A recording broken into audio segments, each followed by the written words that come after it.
Tonight, we're diving into a gentle what-if from the wizarding world. The long, quiet story of a boy raised in a house of marble and old pride, in a family that was never meant to be his. Imagine that after the fall of the Dark Lord, the orphaned child with the lightning scar came, through a turn of fate, into the keeping of the Malfoy family, and grew up in the grand cold halls of Malfoy Manor, beside their son Draco, almost as a brother. Imagine that boy raised in silver and green, schooled in the pride of pure blood, sent at last to Hogwarts, and sorted into Slytherin, sure of a place that was built for him on a carefully kept secret. Settle in now, let your shoulders soften, and let the room around you grow dim and warm. There is nothing here to solve, and nothing here to fear. Only a slow, steady telling meant to carry you toward rest. Over the next 20 chapters, we will follow him without haste through a gilded childhood, through a brotherhood forged in a lonely great house, through the quiet love of a mother not his own, and through the long, tender discovery of who he truly is. You do not need to remember any of it, and you do not need to hold on. Let the story move through you like a slow tide, and let it carry you softly down towards sleep. In the quiet that followed the fall of the Dark Lord, when the wizarding world was still holding its breath and hardly daring to believe that the long fear was over, a small child was carried through the tall iron gates of Malfoy Manor. He was barely more than a year old, wrapped against the autumn cold, and upon his forehead there was a thin, fresh mark, shaped like a bolt of lightning. He did not yet know his own name. He did not know that a village called Godric's Hollow lay in ruins behind him, or that a mother and a father had given everything they had so that he might live. He knew only warmth, and the swaying of arms, and the vast dark shape of a house rising up before him against a sky the color of slate. The manor was very old. It had stood upon that ground for centuries, long before the child was born, long before his parents were born. A house of gray stone and narrow windows and chimneys that reached up like fingers into the mist. Around it stretched wide lawns, closely trimmed and silvered with the first frost of the season. And along a hedge that had been shaped and clipped for generations, white peacocks moved slowly in the gathering dusk. They were pale as snow and utterly silent, drifting across the grass like small ghosts, and now and then one would fan its long tail and lower it again, as though remembering some old ceremony it had performed 1,000 times before. Inside, the house was hushed. Great halls opened one into another, floored with cold marble that gleamed faintly in the light of candles set high in silver holders. Portraits lined the walls, men and women in dark robes with proud, still faces, and they watched from their frames as the child was carried past, their painted eyes following the small bundle without a sound.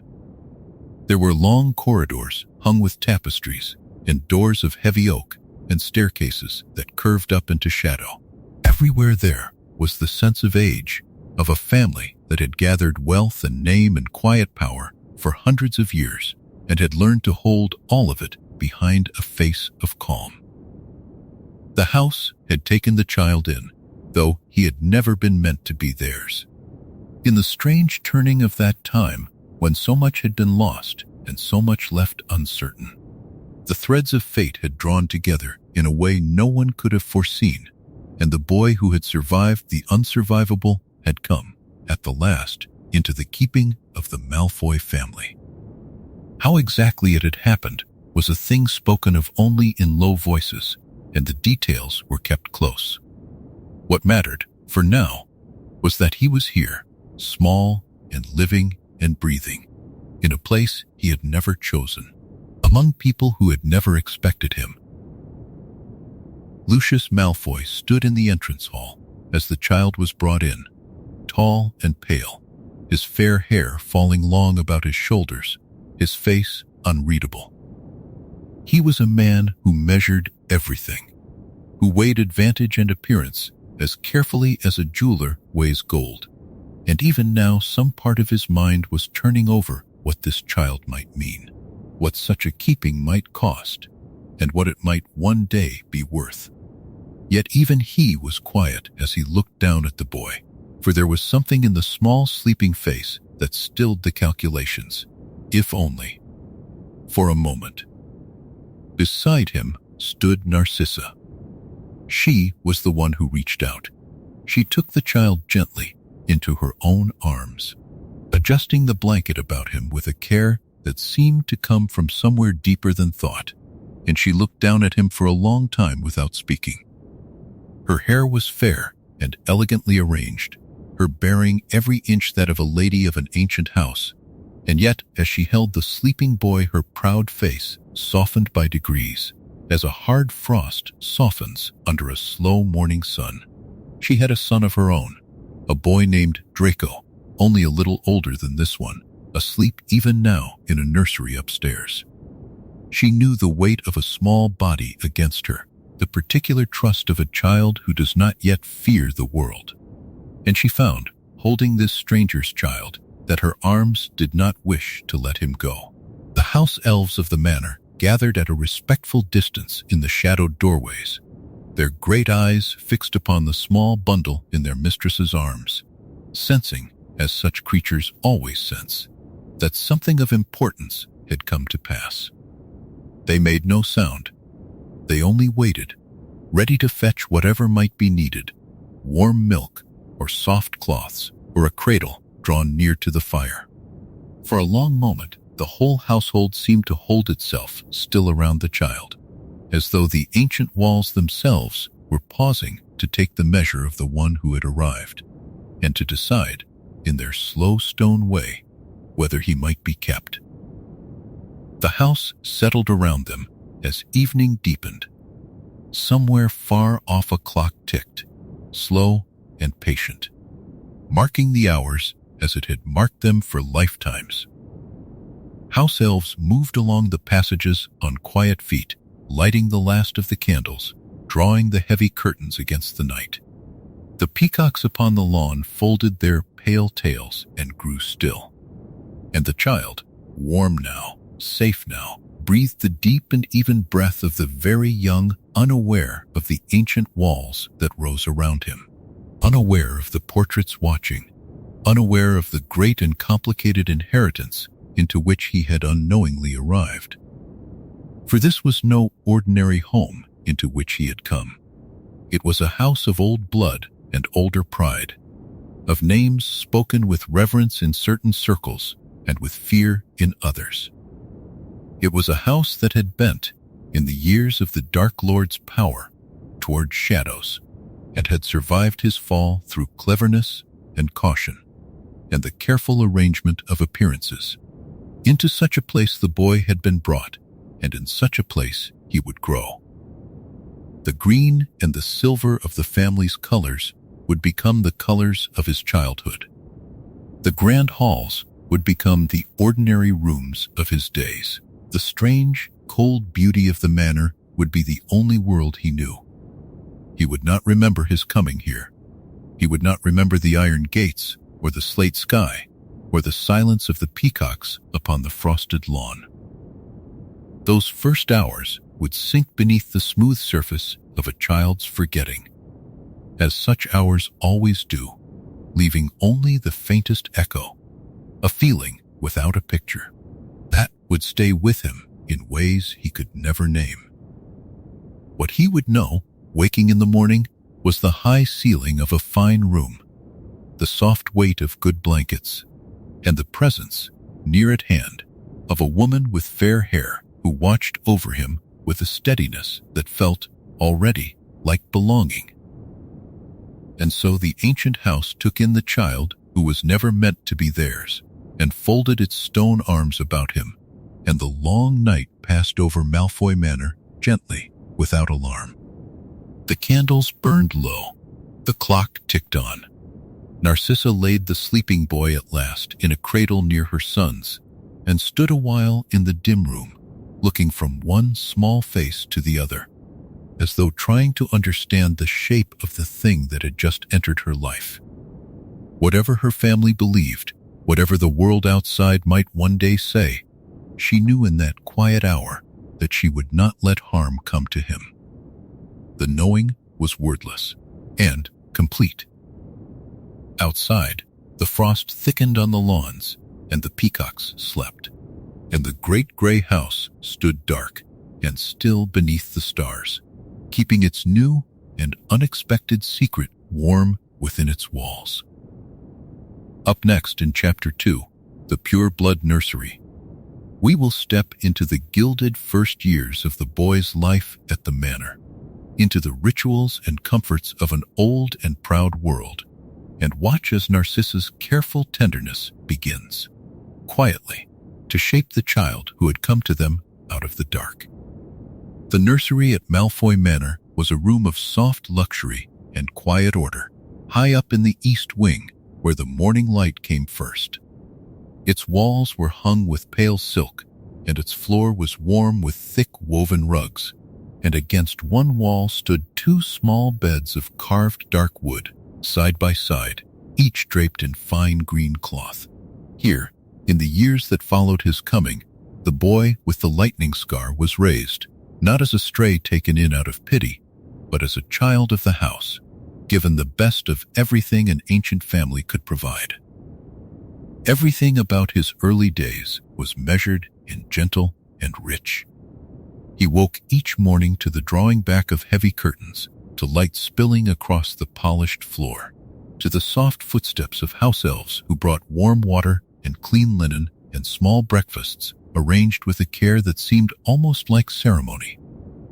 His clothes were made of good cloth, cut in the fashion of old wizarding families, and his little robes bore, even then, the faint elegance that marked everyone who lived beneath that roof. He learned to hold a cup properly before he could speak in full sentences. He learned to sit still and to be quiet and to move through the grand rooms of the house without touching the fragile and precious things that filled them. For the manor was full of ritual. The Malfoys were a family that valued the old ways, the proper forms, the correct manner of doing each small thing, and these were passed to the children not as lessons to be studied, but simply as the shape of the world. There were certain hours for meals, taken in a long dining room, beneath a chandelier of 1,000 crystals. There were certain courtesies to be shown to guests, certain ways of greeting the portraits of ancestors upon the stairs, certain names that were spoken with respect, and certain others that were not spoken at all. To the boy, all of this was simply how life was. He had nothing to compare it with. He did not know that other children, in other houses far away, were growing up amid noise and clutter and ordinary things. He knew only the hush of marble halls and the slow, stately turning of the manor's days. There were toys, of course, though they were toys of a particular and expensive kind, small brooms that hovered a foot above the floor, enchanted figures that marched and bowed, picture books whose illustrations moved and rearranged themselves upon the page. There were music boxes that played slow old melodies, and a rocking dragon carved of dark wood that breathed a harmless curl of silver smoke when its tail was pressed. The boy learned the world through these things, and through the great windows that looked out upon the grounds, and through the long, slow hours in which a small child, wanting for nothing, teaches himself the shape of the place he lives in. At the center of his care was Narcissa. She oversaw everything that touched the two boys, and she did so with a tenderness that was always held within careful bounds, a warmth expressed through order rather than through open affection. She was not a mother who wept over her children or covered them in kisses. She was a mother who saw that they were warm, that they were fed, that they were safe, that nothing was ever lacking, and who watched over them with a steady, unblinking attention that missed nothing at all. When the boy stumbled and grazed his knee upon the stone, it was Narcissa who was there before he had finished falling, calm and sure, setting him upright, smoothing the trouble away. Her care was quiet, but it was constant, and a child feels such constancy long before he can understand it. The house itself seemed to fold its rhythms gently around the growing boy. There was the slow procession of the seasons across the great lawns, the peacocks pale against the summer green and paler still against the winter snow. There were long afternoons in rooms full of golden light, where the two small children played beneath the eyes of house elves and the painted stairs of ancestors. There were evenings when the candles were lit one by one, and the manor sank into a deep and comfortable dimness, and the boy was carried up the curving stairs to bed, drowsy and content, his small head heavy against a shoulder. The privilege of that world closed around him softly, without his ever knowing it was privilege, the way water closes around a stone dropped into a still pool. And it was, in truth, a strange and gilded beginning. For all its comfort, the manor was a solemn place, more like a museum than a home, full of silences and shadows and things too old and valuable to be touched. The laughter of a child sounded odd within its vast rooms, echoing off high ceilings that had not been built for laughter. The boy grew up among beauty that was cold, and grandeur that kept its distance, and love that expressed itself in the careful arrangement of a well-ordered life rather than in warmth freely given. Yet a child asks little of the world but that it be steady, and this world was steady. Whatever else the manor was, it was reliable, and to a very young boy reliability feels a great deal like happiness.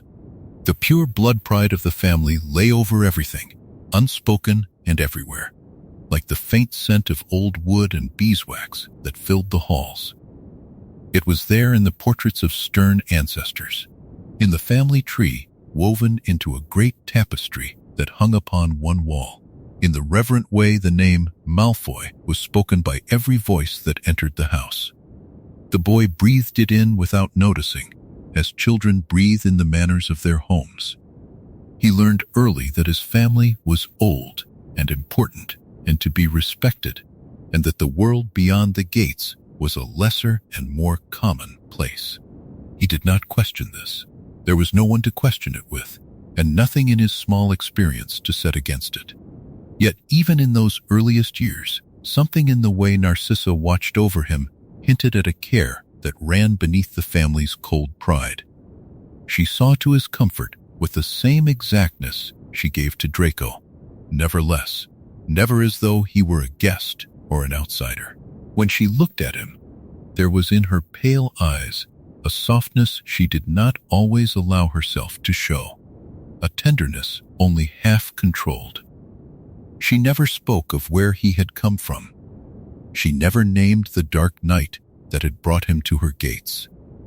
She simply kept him close and warm and well, and let the wordless work of daily care do what words could not. The days gathered slowly into months, and the months into the first slow years, and the boy grew as children grow, without haste, without knowing. He learned to walk the length of the long gallery. He learned the names of the peacocks and the shapes of the clouds above the lawns. He learned to feel at home in rooms that would have awed a grown stranger.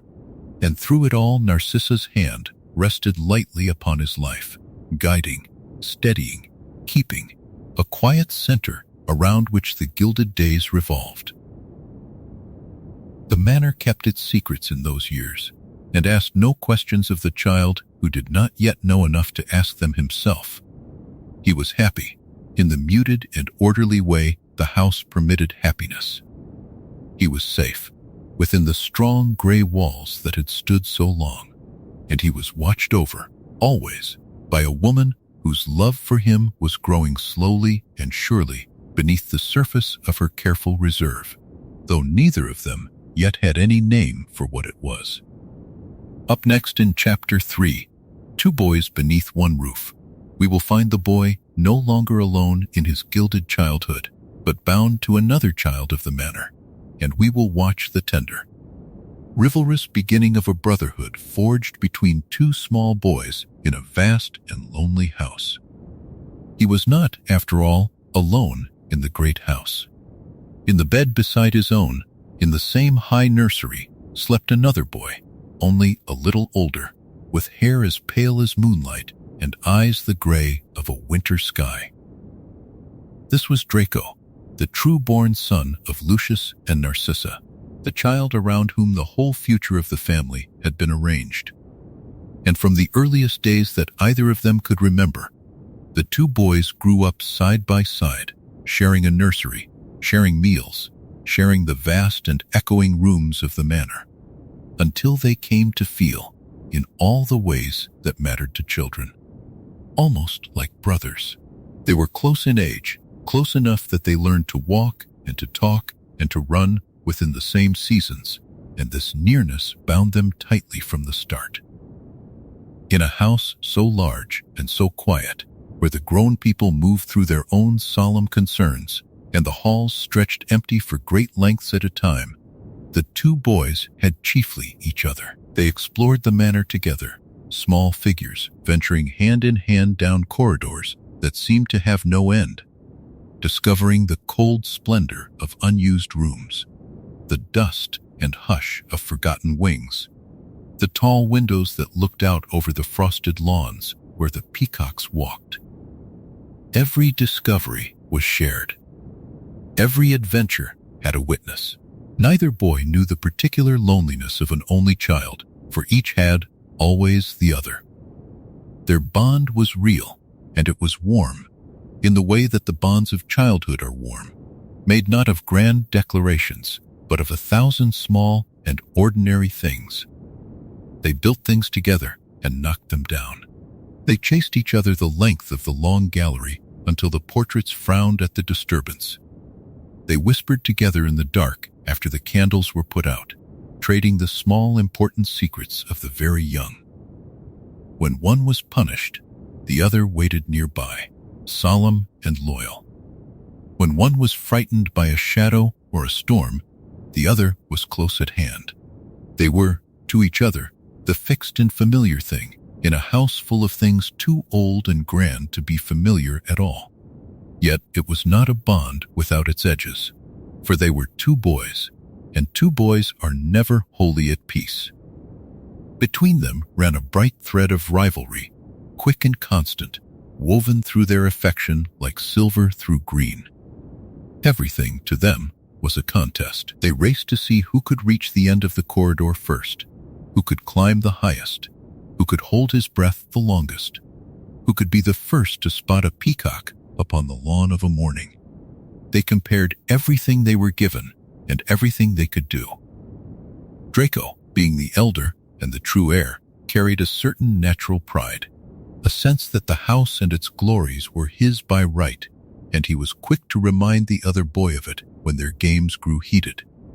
And the boy with the lightning scar, though he could not have said why, found in himself a stubbornness that would not simply yield, a quiet refusal to always come second that surprised even him.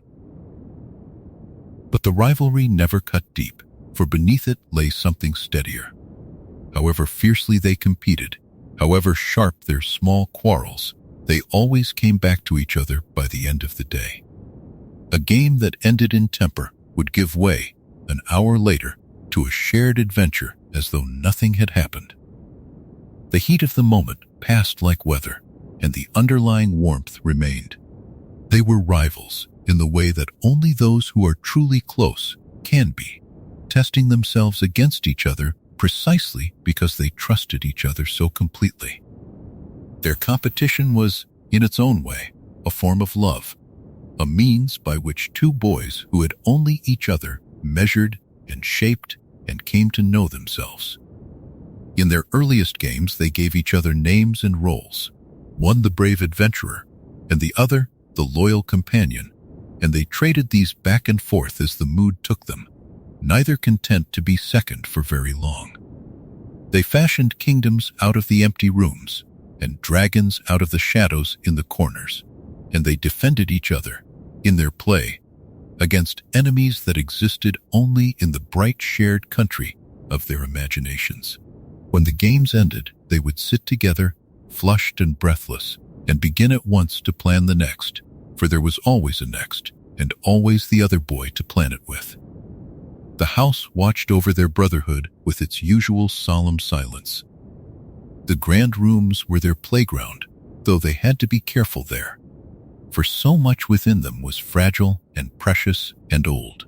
They learned together which halls the grown people preferred them to avoid, which rooms were forbidden, which corners of the vast grounds were theirs to roam. They learned the moods of the manor, the hours when it was bright and welcoming, and the hours when it grew dim and stern. And through all of it, they moved as a pair, two small allies in a world built by and for their elders, drawing courage and comfort from each other's nearness. Narcissa watched them both with equal care, and it would have been hard for any observer to tell, from the way she tended them, which of the two boys was her own son by birth. She saw to their quarrels with the same calm hand, settling their small disputes, dividing their treats with exact fairness. Seeing that, neither felt slighted nor favored. If anything, she watched the boy with the scar with an attention all the more careful for being unspoken, as though she wished to be certain that he never once felt himself to be less than a full child of the house. And the two boys, for their part, took their shared place for granted, as children take everything for granted. That they were brothers in all but blood was simply the fact of their lives. Neither had ever known it to be otherwise. There were long golden afternoons that summer light would fill, when the two of them lay upon the warm grass of the lawns, watching the pale peacocks drift past, inventing between them whole worlds of imagined adventure. There were winter evenings when they sat close together before a great fire in one of the smaller rooms, the flames throwing shifting light across their faces, and told each other stories half remembered and half invented. There were the ordinary passages of days that a child does not think to remember, but which knit, silently, into the deep fabric of who he becomes. And in all of these the two boys were together, a matched pair, the one certain companionship each of them had ever known. It was a lonely house, for all its grandeur. That was the truth beneath the fine robes and the crystal chandeliers and the pale birds upon the frosted lawns. It was too large, too quiet, too solemn. A house better suited to memory than to childhood. But the two boys made a small, warm world within it, a world of their own, and in that world they were not lonely at all.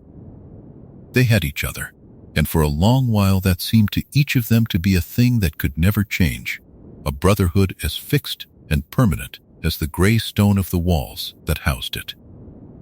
Neither of them yet understood how differently they had come into that house. Neither knew the shape of the story that had brought the darker-haired boy through the iron gates on a cold autumn night. To them, there was only the shared present, the games and the rivalries and the long companionable hours, and the comfortable certainty that they belonged, together, to this old and gilded place. Up next in Chapter 4, Narcissa's Quiet Care, we will look more closely at the woman at the heart of that childhood, and we will find, beneath all the family's pride and politics, a love that had chosen the boy as surely as if she had borne him herself. Of all the things that shaped the boy's early years at Malfoy Manor, none ran deeper than the quiet care of Narcissa. It lay beneath everything else, beneath the family's pride and the family's politics, beneath the cold grandeur of the halls and the careful rituals of the house, a steady warmth at the very center of his childhood that he felt long before he could ever have named it. Whatever the Malfoys believed about blood, whatever creeds were spoken in that house about the worth of old names and the meaning of pure lines, Narcissa came, in the slow passage of those years, simply to love the boy, and that love became the warm and secret heart of everything. She had not planned it. When the child was first brought to her gates on that cold autumn night, She had taken him up out of something closer to instinct than to choice, and she might have supposed, had she stopped to think, that she was only doing her duty by a strange child fate had placed in her keeping. But love does not always ask permission, and it does not always announce itself. It gathers slowly, in the tending of small needs, in the watching over of sleep, in the 1,000 quiet acts of care that a mother performs without counting them. And so, day by day and season by season, without ever deciding to, Narcissa found that the boy had grown into her heart as surely and as deeply as her own son had, until the two children were, in her affections, entirely equal. Her care was never loud. She was not a woman given to open displays, and the reserve of her ancient family lay upon her like a fine, cool cloth. She did not smother the boy in embraces or drown him in soft words. Her love showed itself instead in attention, in the unwavering watchfulness with which she followed his days. She noticed when he was tired before he knew it himself. She noticed when a shadow of some small sorrow crossed his face, and she found ways, quiet and indirect, to smooth it away. She knew which foods he liked, which stories settled him at night, which corners of the great grounds he loved best. She held all the small facts of him in her mind with the tender exactness of one who has memorized a thing because it is precious. This was her way of loving, and though it was quiet, it was complete. There were moments, rare and unwitnessed, when the reserve slipped and the depth of her feeling showed. Sometimes, in the evening, when both boys were asleep in the high nursery, she would come and stand between their beds and look from one small face to the other in the dim light. She would draw a blanket up over a bared shoulder, or brush a stray lock of hair from a sleeping brow, and she would linger there longer than any duty required, watching the slow rise and fall of the boy's breathing as though it were the most important thing in the world. In those unguarded hours, alone with the sleeping children and the ticking of the distant clock, the careful lady of the manor became simply a mother, and her face held a tenderness she showed to no one in the waking day. She was watchful, too, in ways the boy would never guess. She marked how the servants spoke to him and how the visiting relations looked at him, and she let none of them treat him as anything less than a child of the house. She kept certain guests from the nursery altogether, and certain conversations from his ears, arranging the small world of his days so that no cold thing should touch him before its time. It was the vigilance of a mother who has understood, without saying so, that the child in her keeping is more fragile than he seems, and more precious than the world around him yet knows. It was a strange thing, this love, given all that the family stood for. The Malfoys prized blood above almost everything. They spoke of lineage as though it were the measure of a soul, and they held themselves apart from those they deemed lesser with a pride that had hardened over generations. By the cold logic of that creed, the boy should have been nothing to them, a child of no account, a foundling with no claim upon their name. And yet Narcissa's heart made no such calculations. Whatever her mind had been taught to believe, whatever words of pride her lips could speak when the occasion called for them, the love that grew in her for the boy owed nothing to blood at all. It was a mother's love, plain and deep and unreasoning, and it had chosen him not for what he was, but simply because he was hers to care for, and had become, in the caring, truly hers. She never let him feel himself an outsider. This was, perhaps, the greatest gift of her quiet devotion. In a house where he might so easily have grown up sensing that he did not quite belong, that he was a guest rather than a son, Narcissa saw to it that no such shadow ever fell across him. She gave him no less than she gave Draco, and often, in the small hidden ways that only a watchful mother commands, a little more, as though to make up in secret for the accident of his birth. If ever some careless word or cold glance from another threatened to remind the boy that his place was not by right, Narcissa was there, steadying, drawing him back into the warm circle of belonging before the chill could reach him. He grew up feeling wanted. Whatever else the manor failed to give him, it gave him that, and it gave it to him through her. The boy, for his part, could not have explained what she was to him, but he felt it in his bones. To him she was simply the fixed point of his world, the presence he turned toward without thinking, the one whose nearness meant that all was well. When he was hurt or frightened, it was Narcissa he wanted. When something delighted him, it was to Narcissa that he ran to show it. Her approval warmed him, and her displeasure, rare and gentle as it was, could quiet him in an instant. He did not know the word for what lay between them. He knew only that when she rested her cool hand upon his hair, or looked at him with that steady, watchful softness in her pale eyes, he felt safe in a way that nothing else in all the wide and solemn manor could make him feel. And so a mother was made, not by birth but by choice, in the quiet rooms of that ancient house. It was a bond that owed nothing to the family tapestry upon the wall, nothing to the proud old names or the careful reckonings of blood.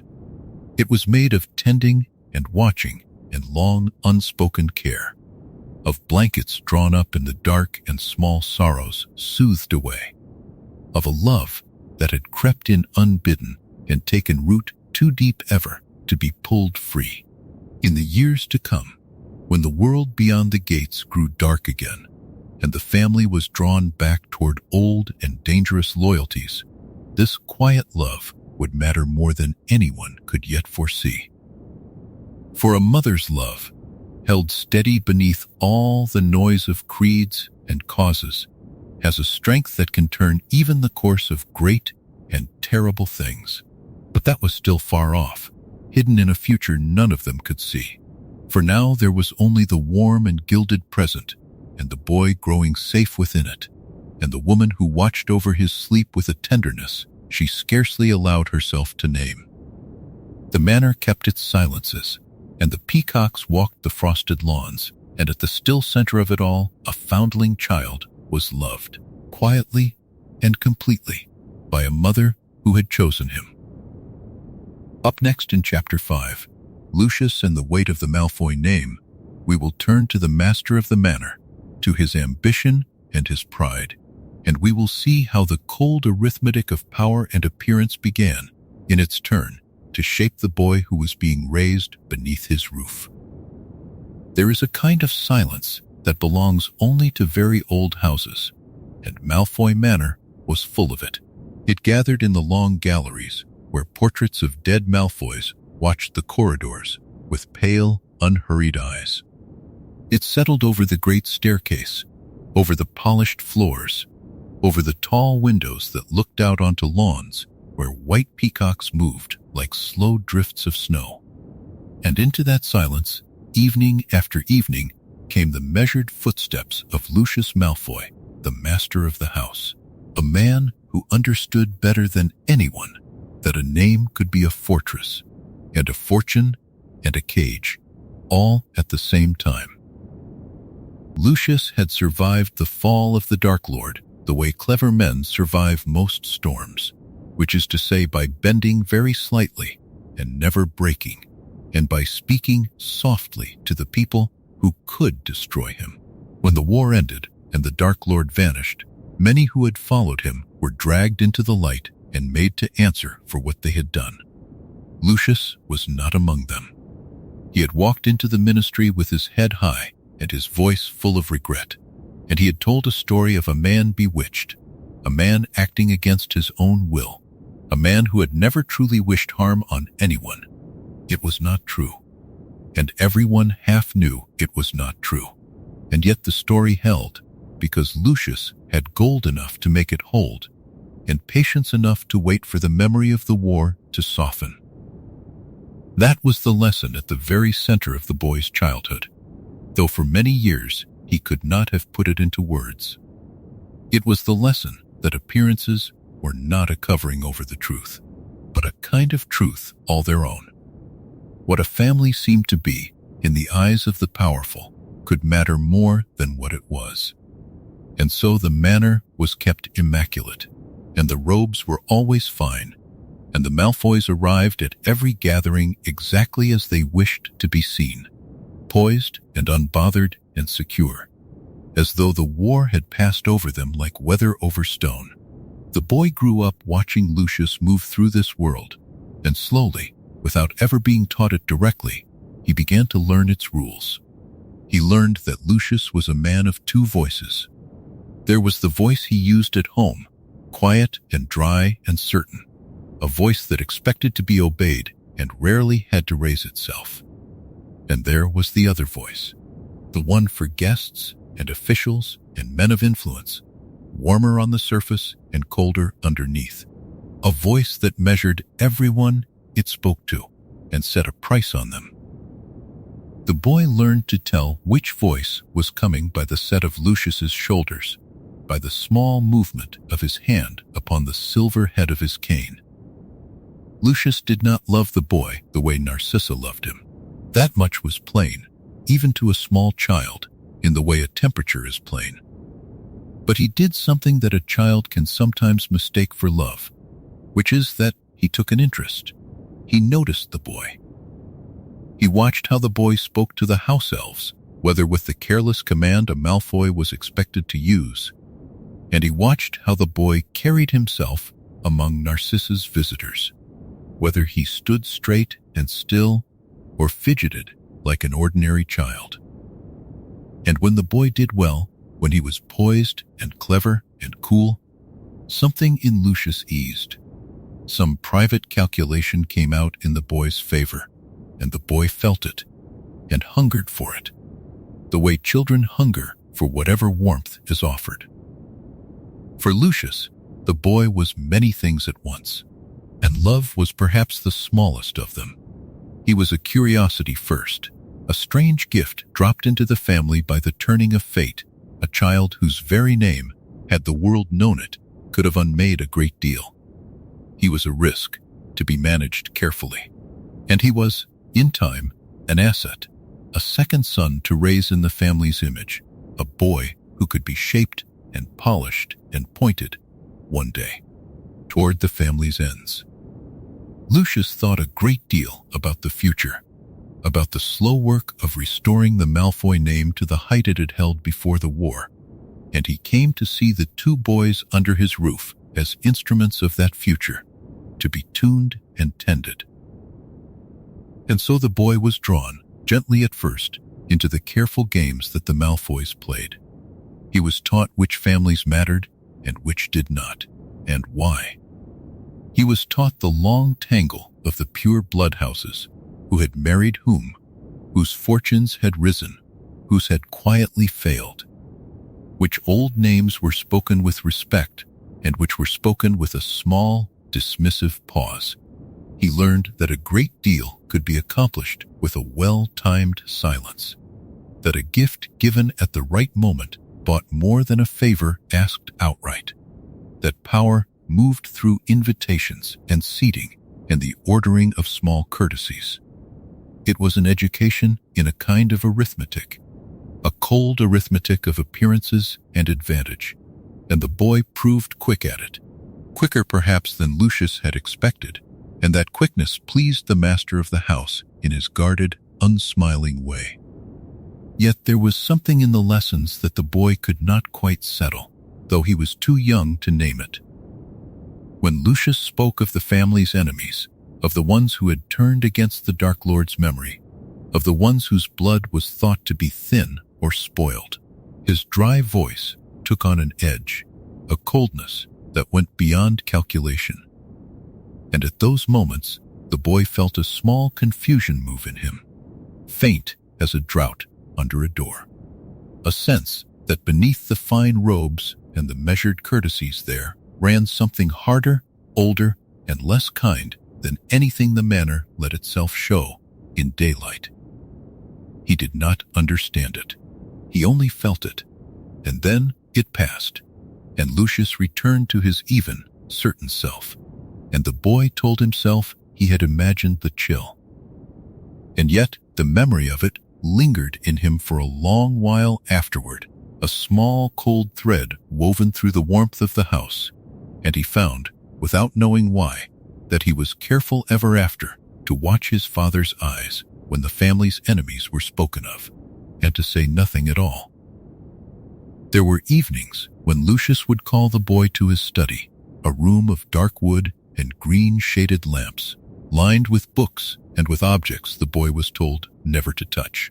There, Lucius would speak to him of the family, of what it meant to carry the Malfoy name, of the long line of Malfoys who had held their place through every changing of the world by being cleverer and more patient than their rivals. He spoke of pride and of the weight of a name, and he made the boy feel, in those hours, that he had been chosen for something, lifted out of the ordinary run of children and set into a lineage that mattered.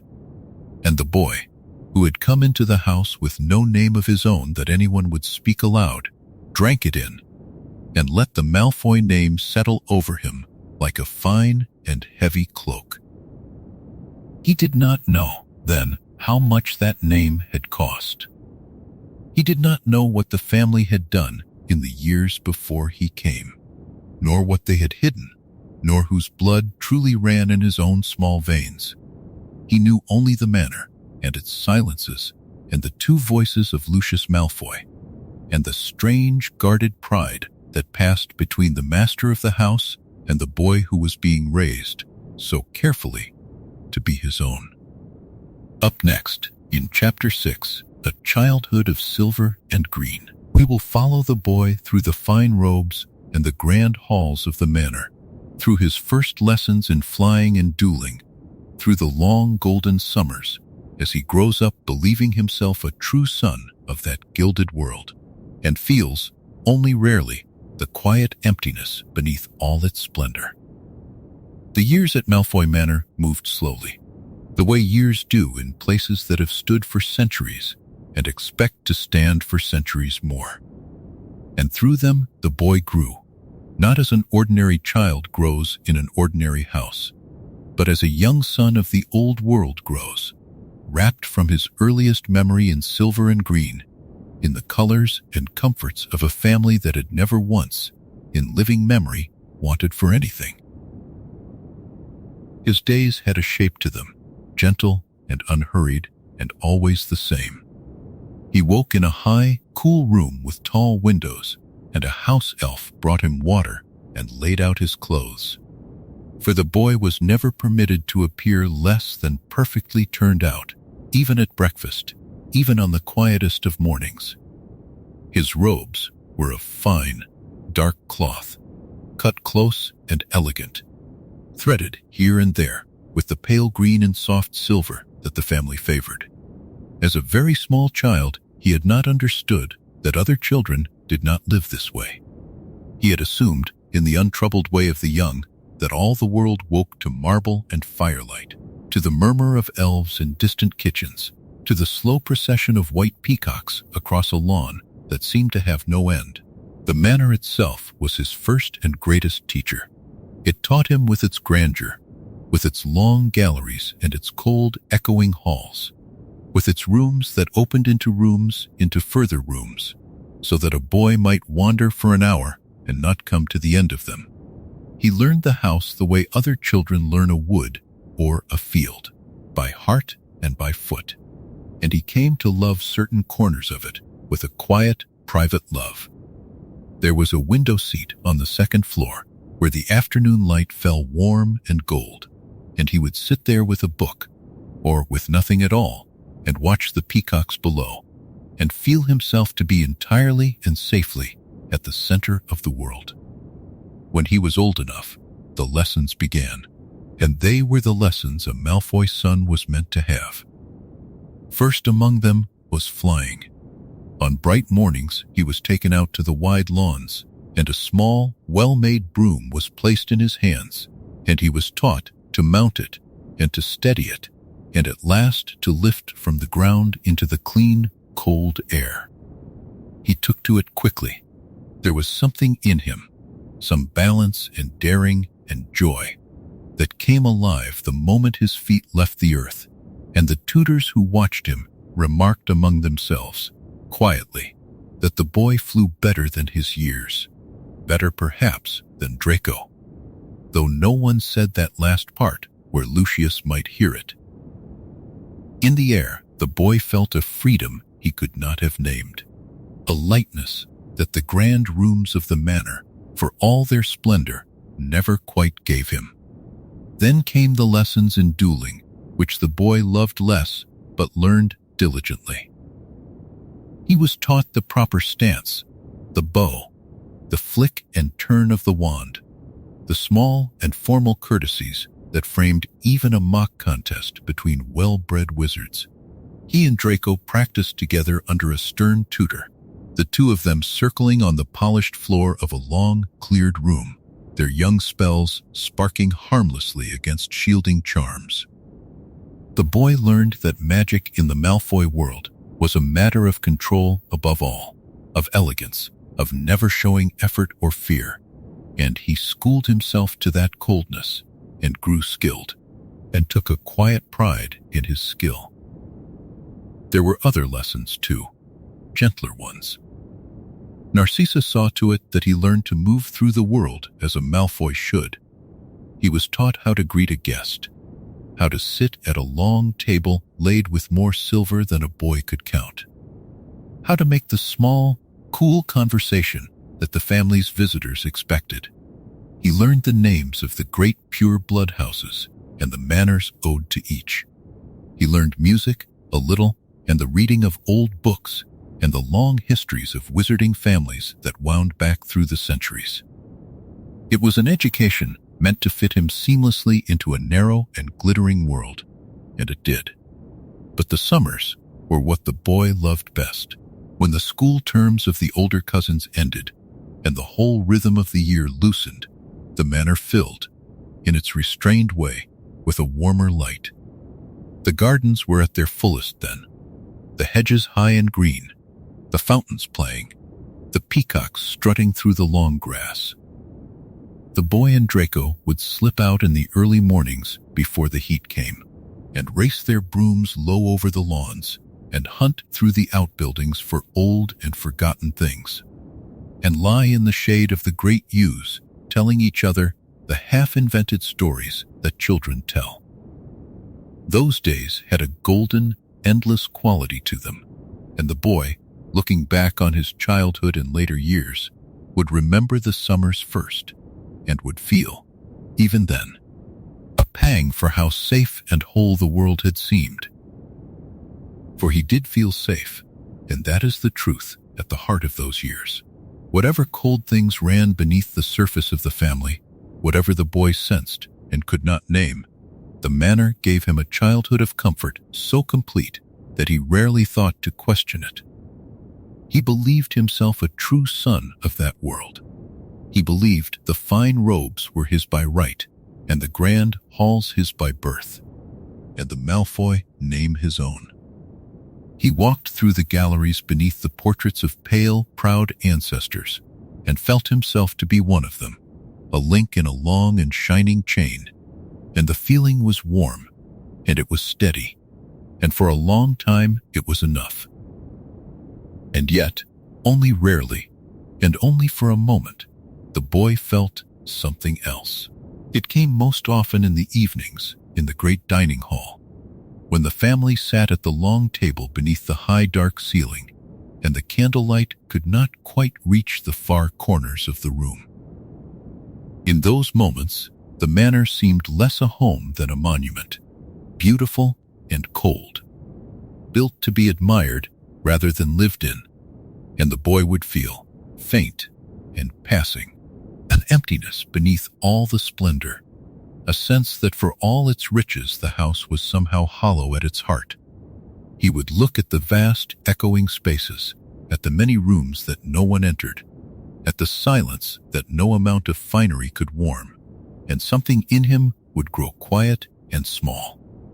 He did not understand the feeling, and he did not welcome it, and he learned, as children do, to let it pass.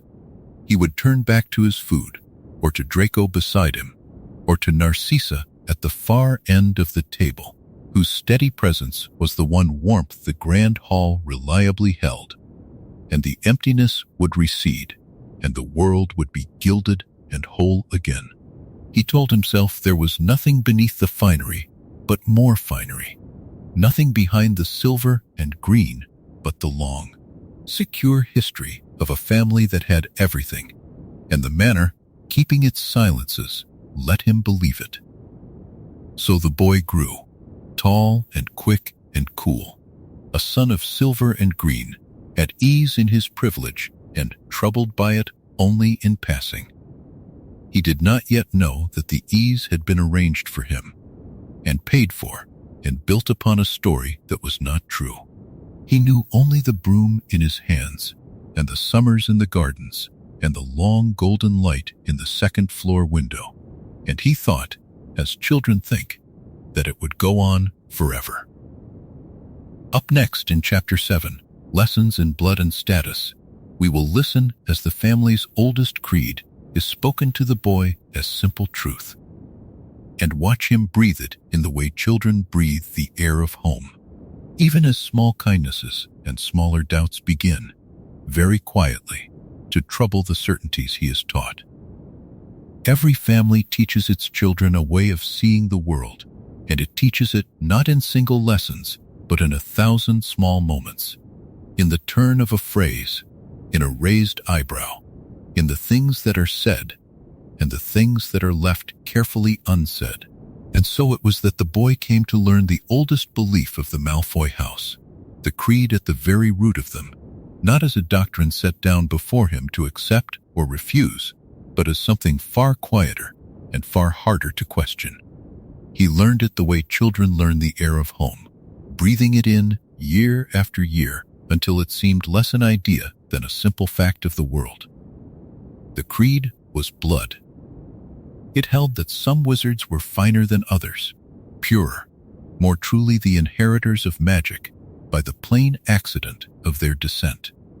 It held that the old families, the ones whose lines ran back through the centuries without the taint of common blood, were the proper keepers of the wizarding world, and that those of lesser birth, and above all those born to families with no magic at all, were a kind of dilution, a weakening of something that ought to be kept strong and clean. In the Malfoy house, this was not argued. It was simply assumed, the way one assumes the sun will rise, and it colored everything, the way a single dye will color a whole cloth. The boy heard it first in small things. He heard it in the way certain names were spoken at the dinner table, with a faint cooling of the voice, a small withdrawal, as though the very sound of them left a taste. He heard it in Lucius's dry remarks about the ministry, about how far it had fallen, about the sort of people it now let through its doors. He heard it in the careful lists Narcissa kept in her mind of who might be received at the manor and who might not, and why. None of it was ever shouted. It was all delivered in the low, even, certain tones of people who have never once had cause to doubt themselves, and that certainty was more persuasive than any argument could have been. The boy absorbed it, and it settled into him, and for years it lay in him unexamined, a shape he mistook for the shape of the world. He learned the long grammar of blood as thoroughly as he learned his other lessons. He learned which families were pure and ancient, the sacred handful that the old world honored above all others. He learned the word that his family used for a witch or wizard born to those without magic, a word spoken always with a small curl of distaste, and he learned to use it himself, lightly, the way the others did, before he was old enough to weigh what it truly meant. He learned that to be a Malfoy was to stand near the top of a great and invisible ladder, and that the whole point of a life was to keep one's place upon it, and if possible to climb. Draco believed it all without a flicker of doubt, and that made it easier for the boy to believe it too.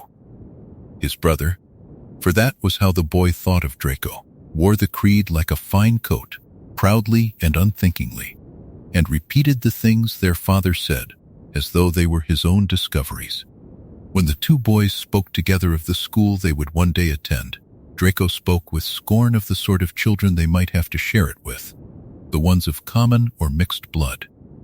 And the boy, wanting to be like his brother, wanting the warm approval that came with agreement, echoed him. It cost him nothing then. He had never met a single one of the people he was learning to look down upon.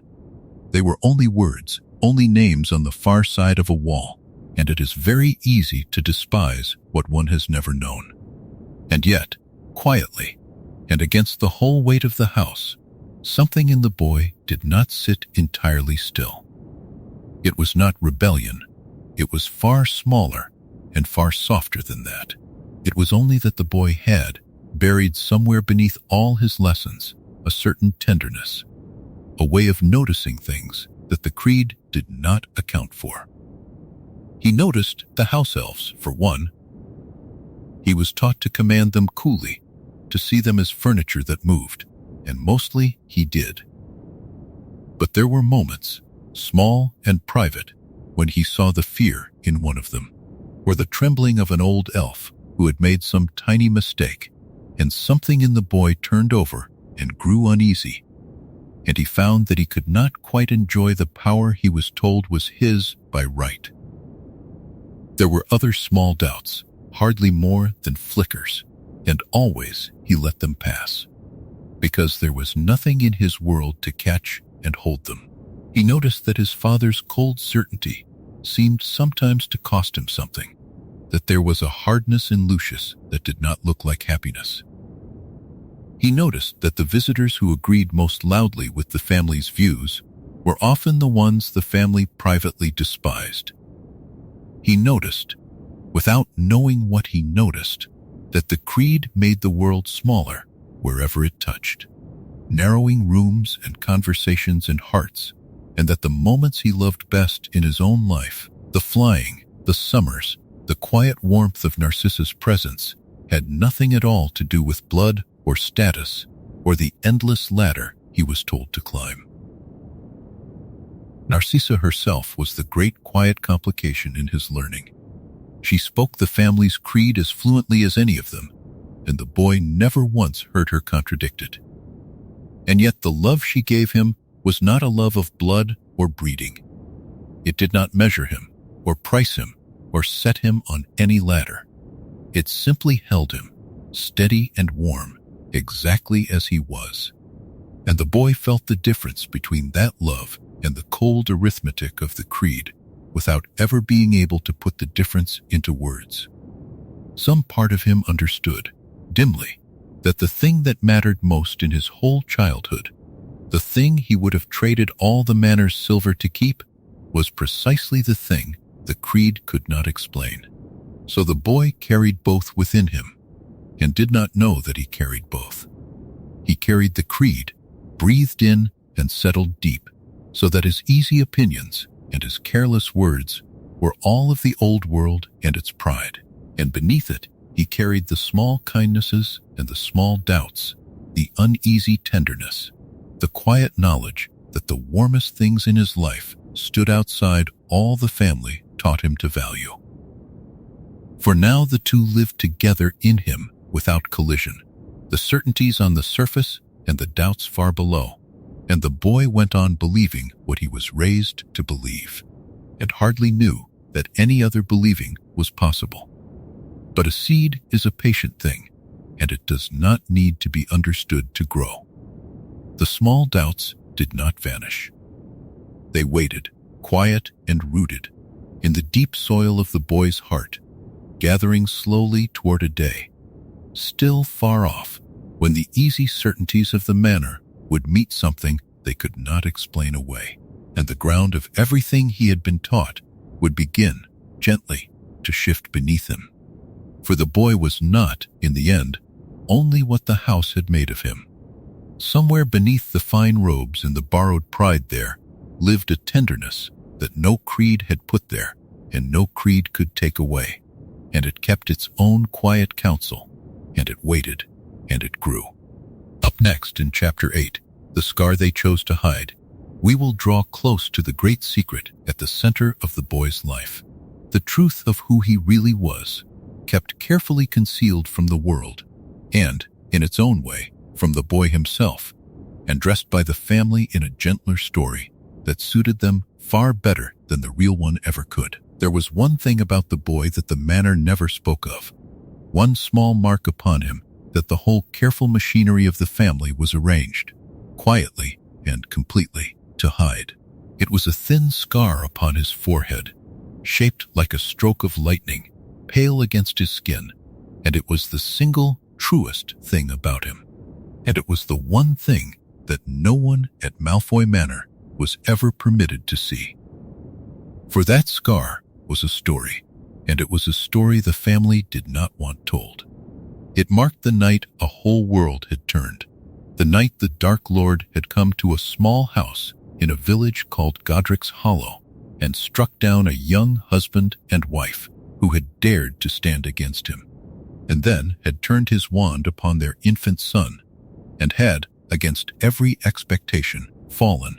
The child had lived, marked but living, and the Dark Lord had been unmade, and the wizarding world had woken the next morning to find its long nightmare somehow ended. That child was the boy who now grew up in silver and green, and the scar upon his forehead was the last trace of the night that had made him, in the eyes of the whole hidden world, the most famous child alive. None of this the boy knew. The family had seen to that with the same cold thoroughness they brought to everything. They had taken the child in during the strange, unsettled time after the fall, when the world was still reeling and records were confused, and much could be arranged by those with gold and nerve, and they had drawn a veil over his true beginnings so complete that the boy grew up entirely inside it. The scar was kept covered, always, by a fringe of dark hair combed carefully across his brow, or explained away. On the rare occasions, it was glimpsed, as the mark of a childhood accident, a fall, a small and unremarkable hurt from years the boy could not remember. He had heard the story of the fall so often in Narcissa's gentle voice that he believed it without a thought. He had no reason not to. And in place of the truth, the family gave him another story, softer and more convenient, a story that suited them far better than the real one could ever have done. In this story, the boy was a distant kinsman of the Malfoys, an orphan of good and ancient blood, left without family by some quiet tragedy, and taken in by the generosity of Lucius and Narcissa, raised up as their own out of the goodness and the duty of a great house. It was a story that reflected well upon the family, that made their keeping of the boy an act of nobility rather than a thing to be hidden, and the boy grew up inside it, as inside a warm and windowless room, never guessing there was any other room at all. It was, of course, a lie, and it was a lie of a most delicate and dangerous kind, for the truth it covered was not a small one. Had the world known that the boy who had vanquished the Dark Lord was being raised in the house of one of the Dark Lord's own former servants, dressed in the family's colors and taught the family's creed, there would have been an uproar that not even Lucius's gold could have stilled. And had the boy himself known who he truly was, known that the people who had raised him had once knelt to the very power that had murdered his mother and father, the whole gentle structure of his childhood would have cracked from within. So the secret was kept, and kept close, and the keeping of it became one of the quiet, constant labors of the house. There were those who knew.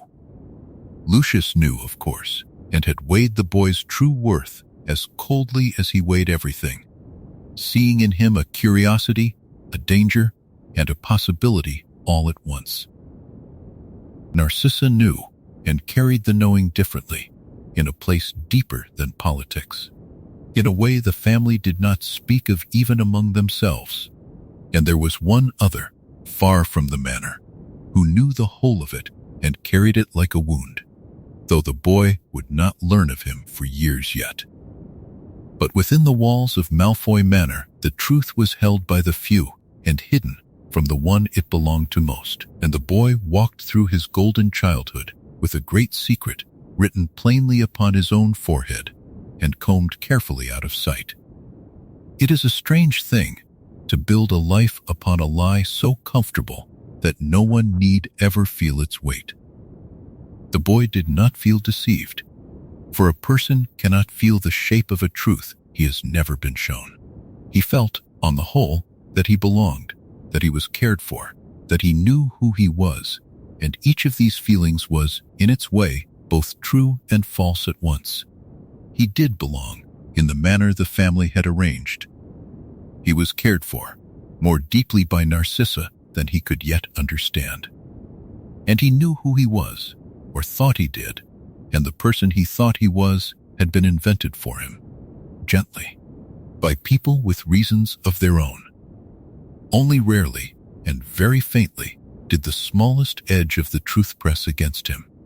Sometimes, catching sight of the scar in a mirror before his hair was combed across it, the boy would pause and feel a strange, brief pull, as though the mark meant more than the small accident he had been told of, as though it were trying, in its silent way, to tell him something.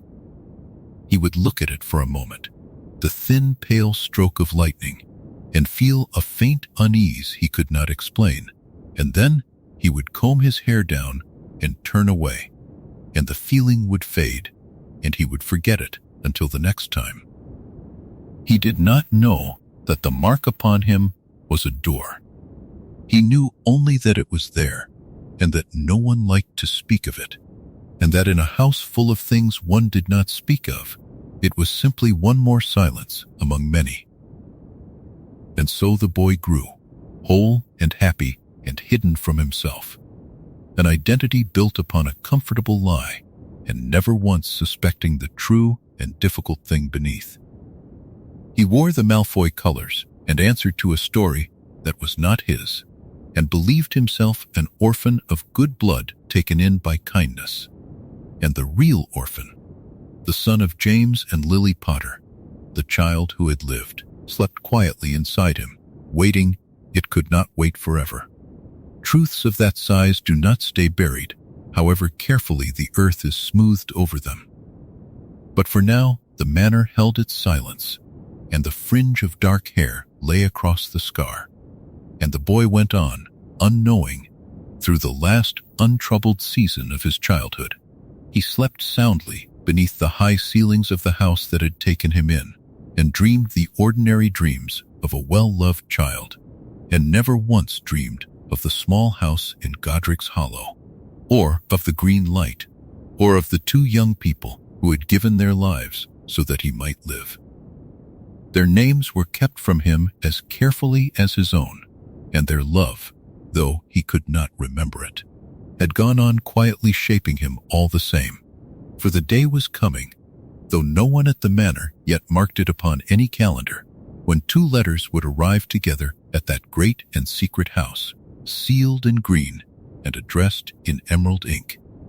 One for the boy and one for Draco, summoning them both away from the only world they had ever known, and into a castle where old truths had a way of refusing to stay hidden.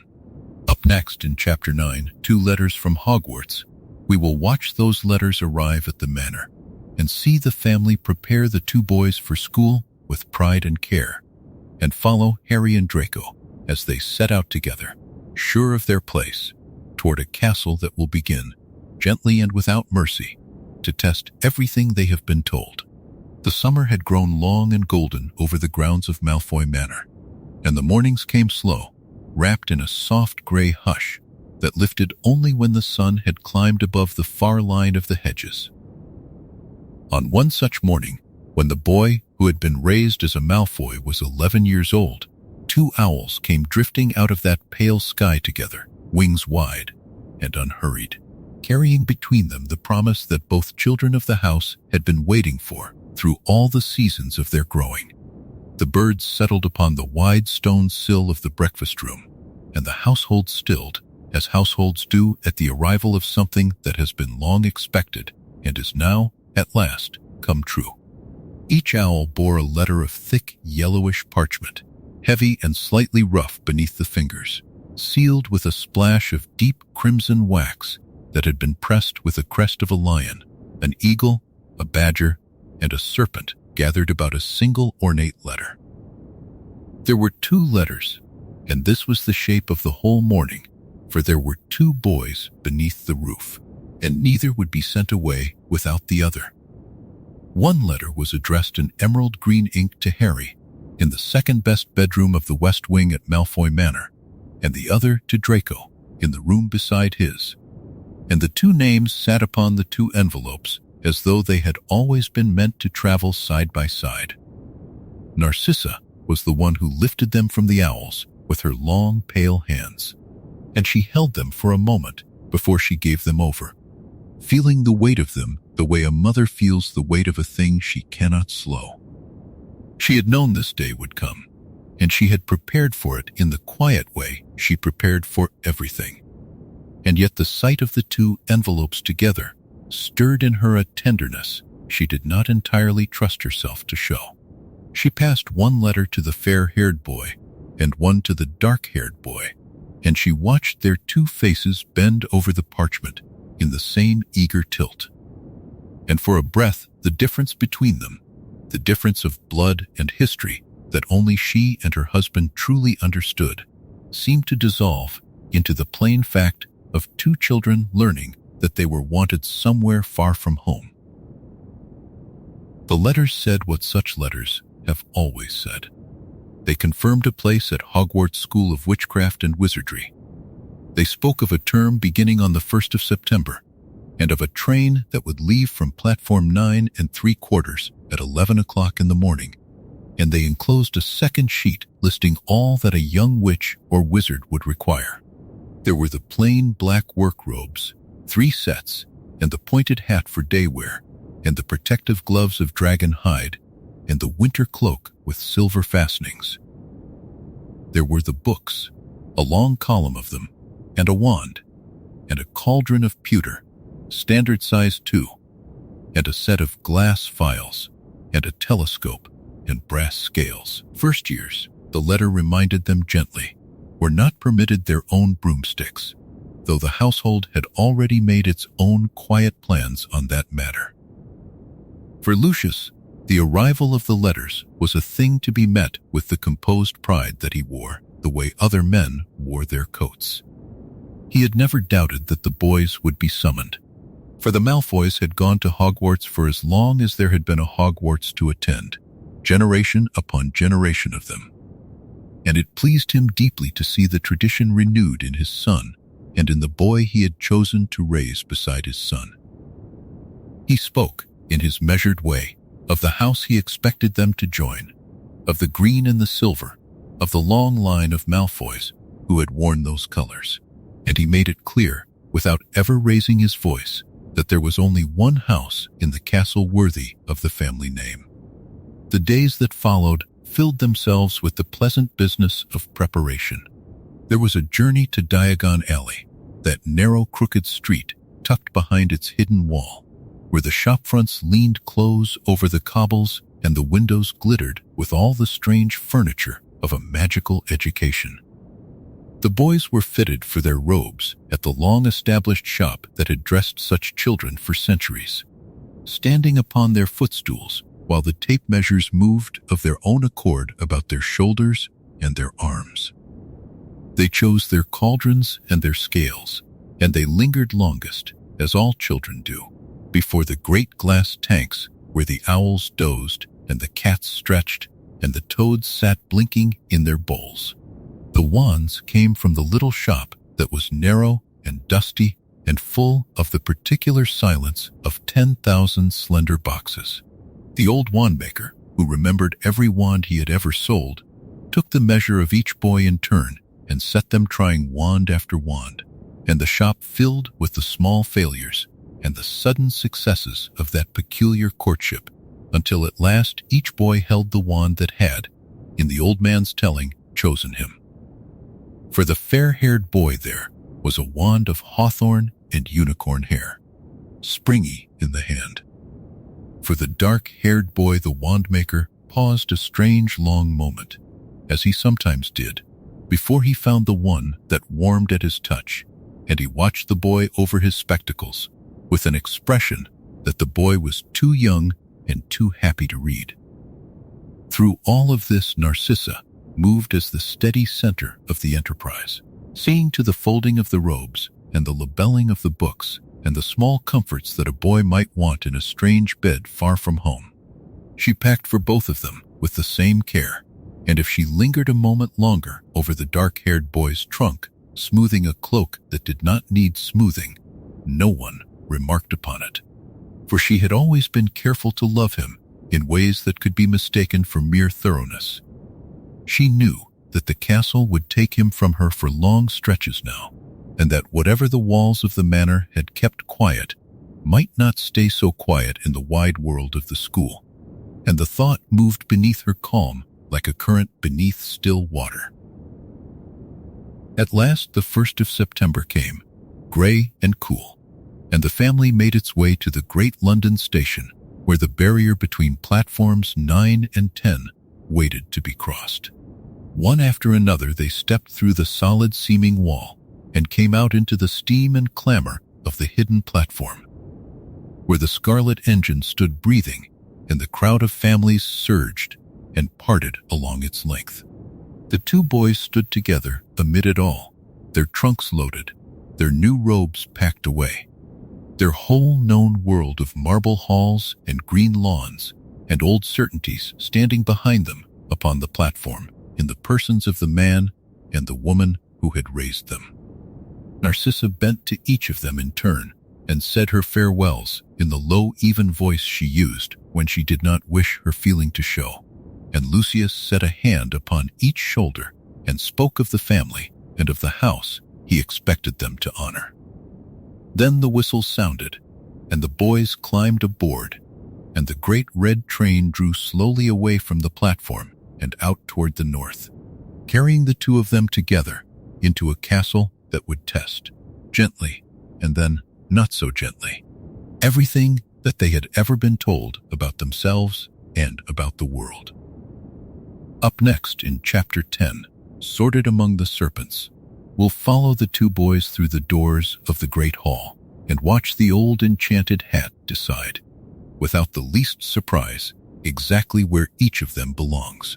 The train ran north through the long, slow afternoon, and the country outside the windows changed as it went, the neat fields giving way to wilder land, to forests and to hills, to lochs that lay gray and still beneath a sky that gathered slowly toward evening.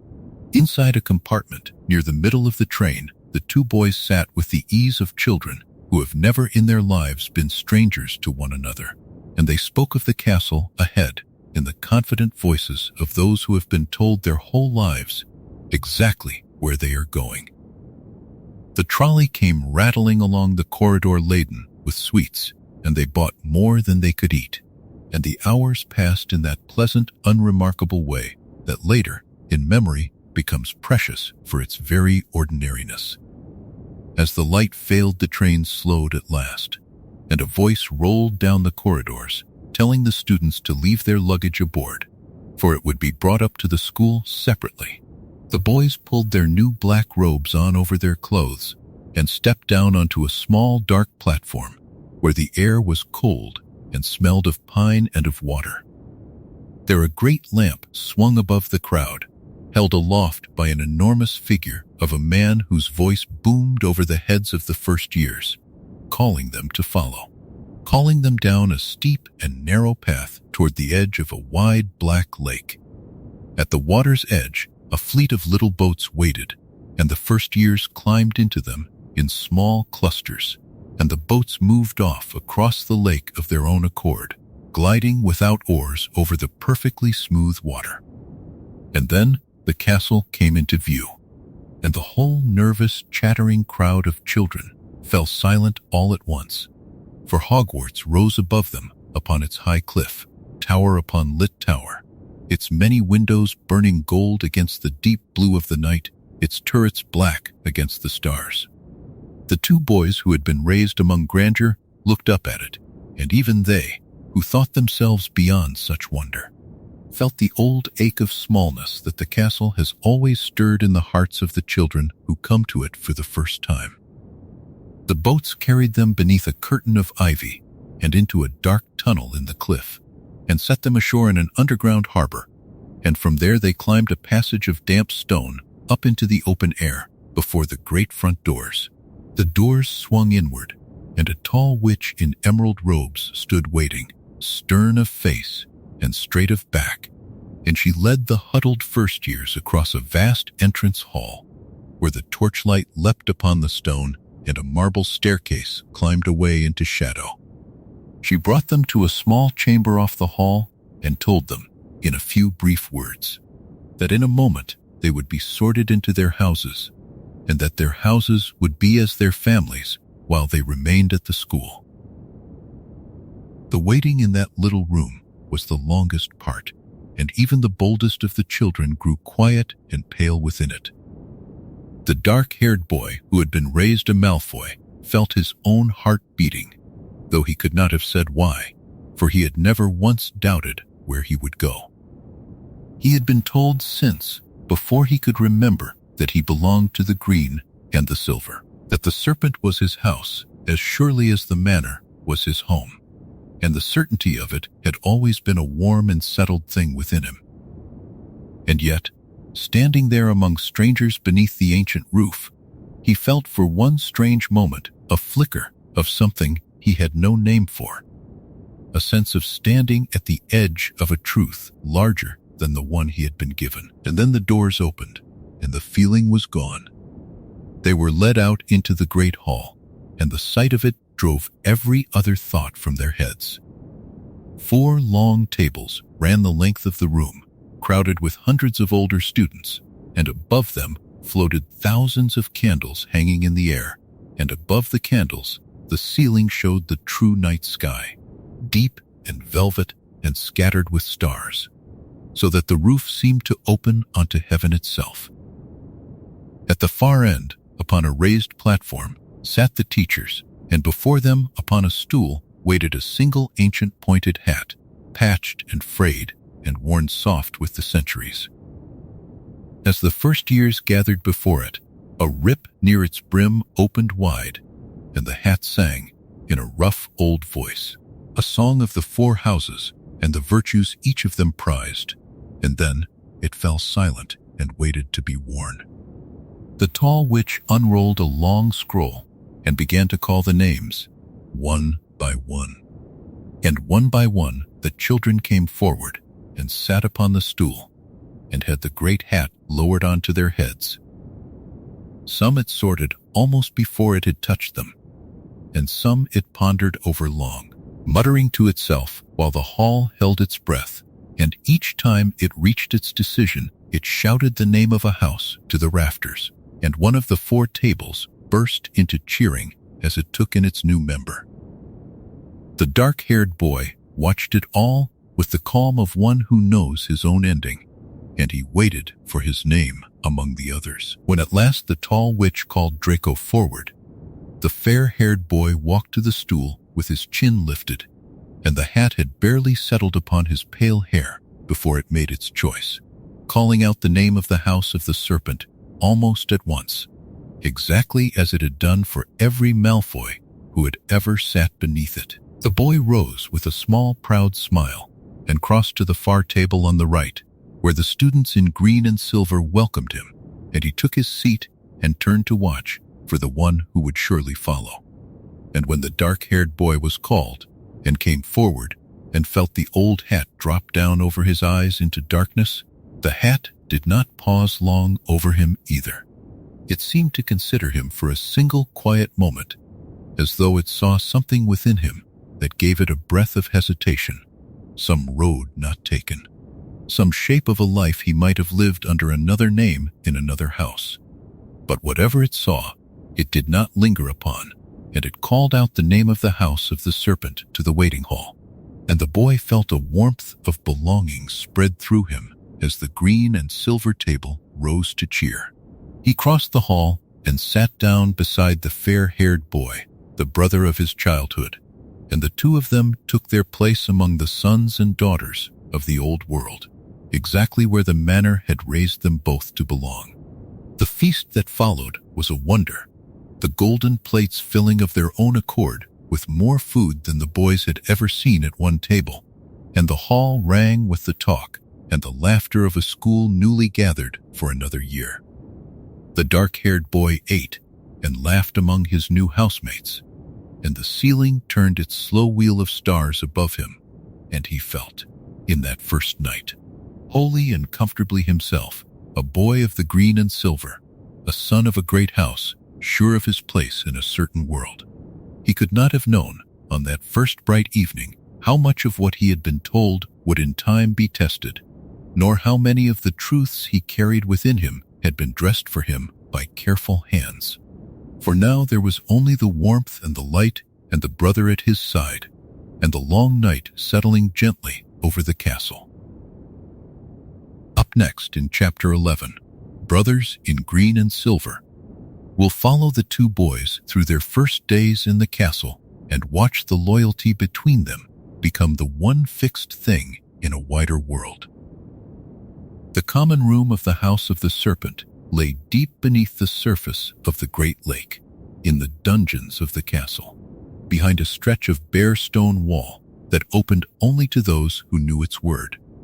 It was a long, low room of rough stone and greenish light, for its windows looked out not upon the grounds, but into the depths of the water itself, and the pale glow that filled it seemed always to be moving, shifting slowly across the walls as the currents moved beyond the glass. There were carved chairs of dark wood, and lamps that hung on chains and cast round pools of green, and low fires that burned in the grates against the underground cold. And it was here, in this drowned and quiet chamber, that the two boys made their home within the school. The first mornings in the castle passed in a pleasant confusion of staircases that moved, and portraits that spoke, and corridors that led, on Tuesdays, somewhere other than where they had led on Mondays. The two boys learned the way of the place together, and in that, learning the bond of their childhood grew only stronger. For a vast and strange castle is a friendlier thing when there is a brother beside you to be lost in it with. They walked to their lessons side by side, and they saved each other seats, and they compared their fortunes in the evenings by the green fire. And in a world suddenly grown wide and full of strangers, the one entirely familiar thing that each of them possessed was the other. They were not, in truth, always kind boys, for they had been raised to a certain pride, and they wore it in the castle as they had worn it at home. They knew themselves to be the sons of an old and important family, and they did not trouble to hide that knowing, and there were other children in the school. Children of humbler names or of families new to magic, whom they regarded with the easy disdain that had been bred into them along with their good manners. This was the shadow side of their closeness, and it was real, and the story does not pretend otherwise. Yet even in this the two boys were together, taking their cues from one another, each confirming the other in the small cruelties and the small vanities of children who have been told too often that they are better than those around them. But there was more to the bond than pride, and the more was the truer part of it. When the fair-haired boy fell behind in a lesson and grew sullen with the shame of it, the dark-haired boy sat with him afterward and worked the thing through until the sullenness lifted. When the dark-haired boy woke in the night in a strange bed with a strange ache of something he could not name, some hollow beneath the finery that he had felt now and then all his life, it was the fair-haired boy in the next bed whose steady breathing settled him back toward sleep. They quarreled often, as brothers do, over small things and over nothing at all. And the quarrels flared and burned out within the hour, for beneath every one of them lay the settled certainty that they belonged to each other, and that certainty no quarrel could touch. The lessons of the school unfolded before them, one wonder after another. There was the turning of a match into a needle, and the making of a feather rise into the air, and the careful naming of the plants in the steamy greenhouses, and the watching of the stars through brass telescopes on the high cold tower at midnight. There were the lessons in the dungeons where potions were brewed over low blue flames, and here the dark-haired boy found, somewhat to his surprise, that he had a certain quiet gift, that the measuring and the timing and the patient tending of a simmering cauldron came to him more easily than it came to most. The teacher of that subject, a pale, still man who missed nothing, seemed to watch him at his work with a peculiar attention, though the boy in his happiness thought little of it. The wider world of the castle arranged itself, as it always did, into rivalries and loyalties. The four houses competed for the great hourglasses of colored jewels that measured their standing, and for the cup that was awarded at the year's end, and the students wore their house colors like the banners of small nations. The House of the Serpent had its rivals, chief among them the House of the Lion, and the two boys learned quickly the old enmities and took them up as their own. On the pitch, where the flying game was played upon broomsticks high above the grass, the boys learned to cheer and to jeer with the fierce partisanship of the young, and the fair-haired boy, who flew well, dreamed aloud of the day he would play for the house himself. Through all of it, the two of them moved as a pair, and the school came to know them so, the fair Malfoy heir and the dark boy who had been raised beside him, seldom seen apart. Their housemates accepted the dark-haired boy without question, for he carried himself as one of them and bore, so far as any of them knew, all the marks of the old world in his manner and his speech. If now and then a curious student remarked upon his dark hair or upon the thin scar half hidden at his brow, the remark passed, for the boy himself had no story to tell about it but the one he had been given, and he told it without a flicker of doubt, because he believed it wholly. Yet the brotherhood, warm as it was, had its limits, and the story does not hide them either. It was a brotherhood forged in privilege, and it had been shaped by hands that meant it to serve certain ends.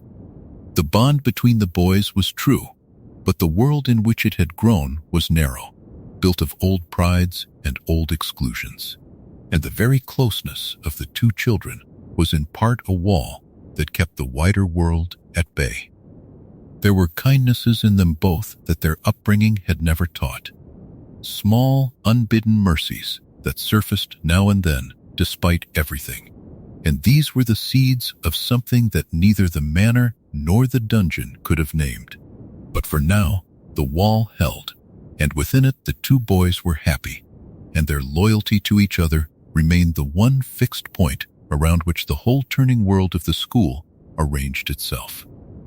In the evenings, when the lessons were done, they would sit together by the green fire in the drowned common room, the water shifting its pale light across the ceiling above them, and they would talk of home, of the manor and the lawns and the white peacocks, and of the summer that would come again.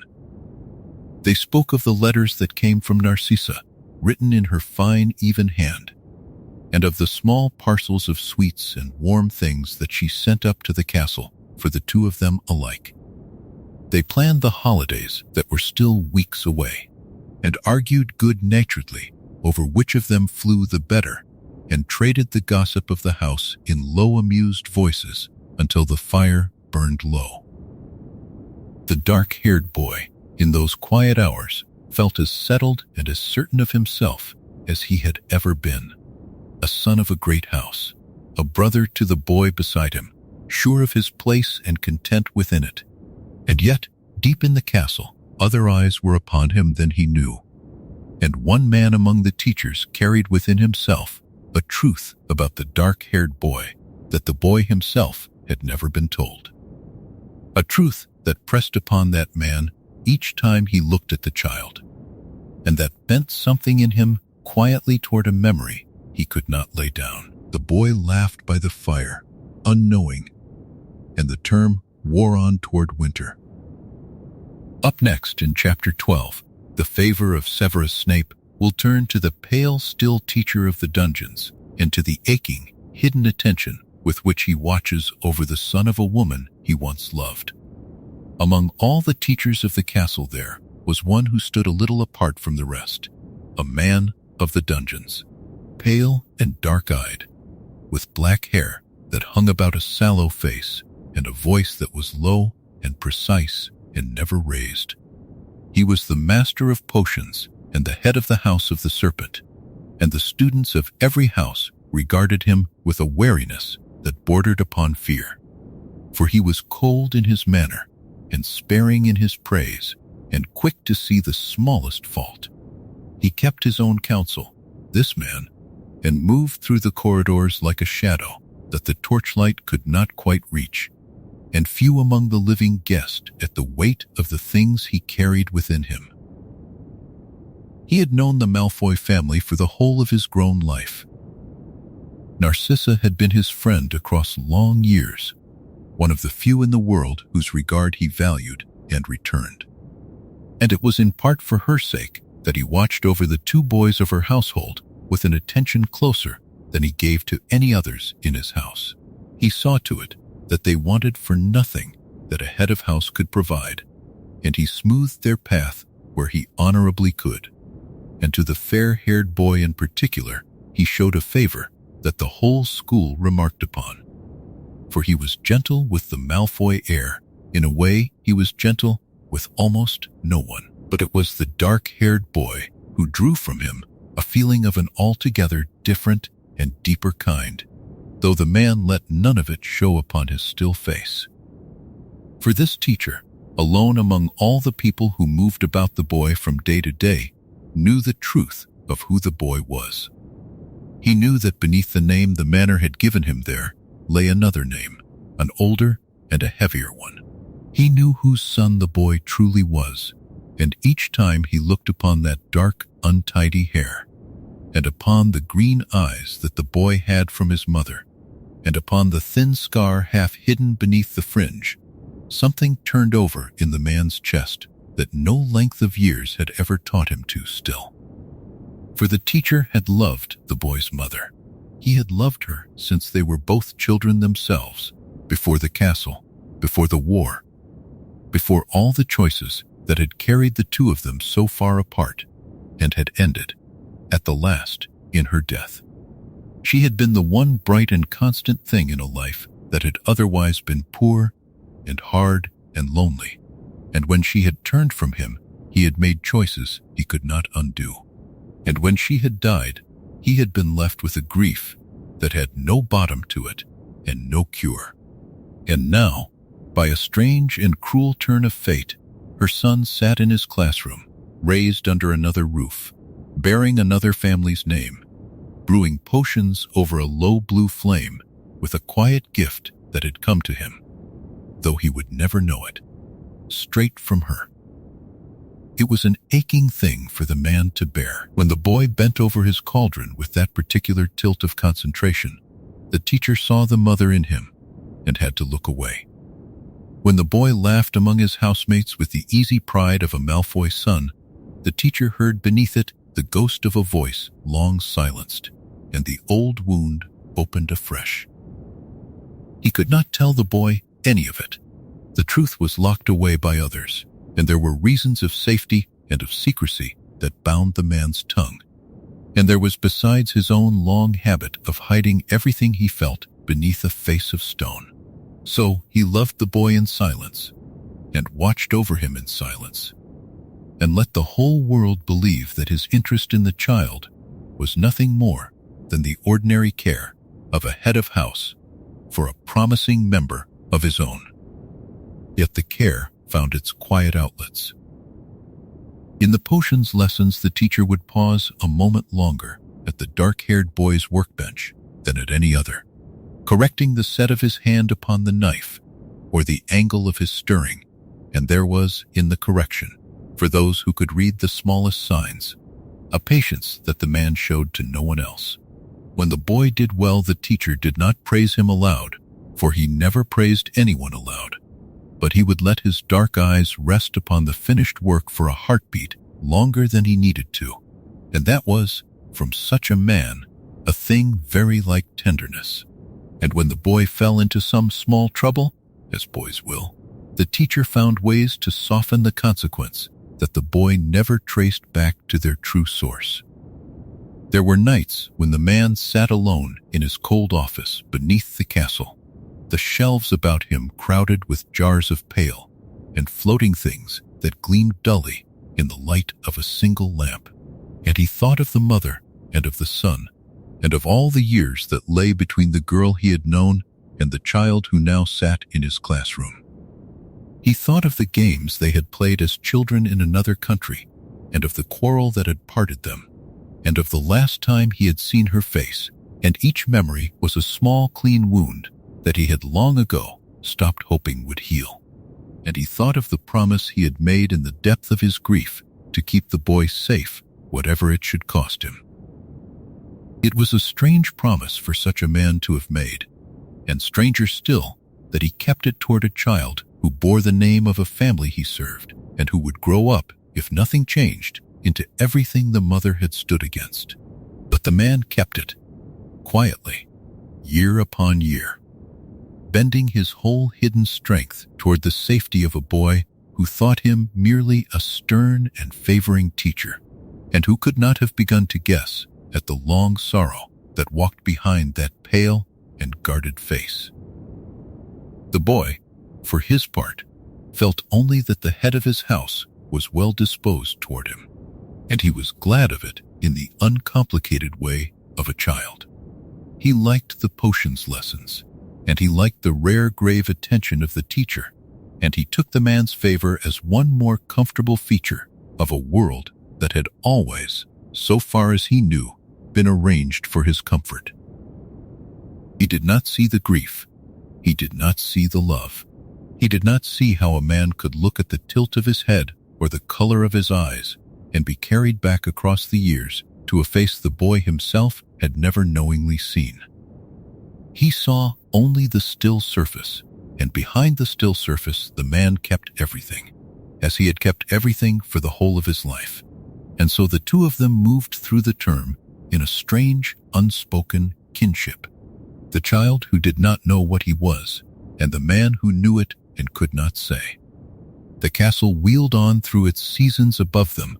The lake darkened toward winter beyond the common room windows, and the secret sat between the boy and his teacher like a coal banked under ash, giving off a warmth that only one of them could feel.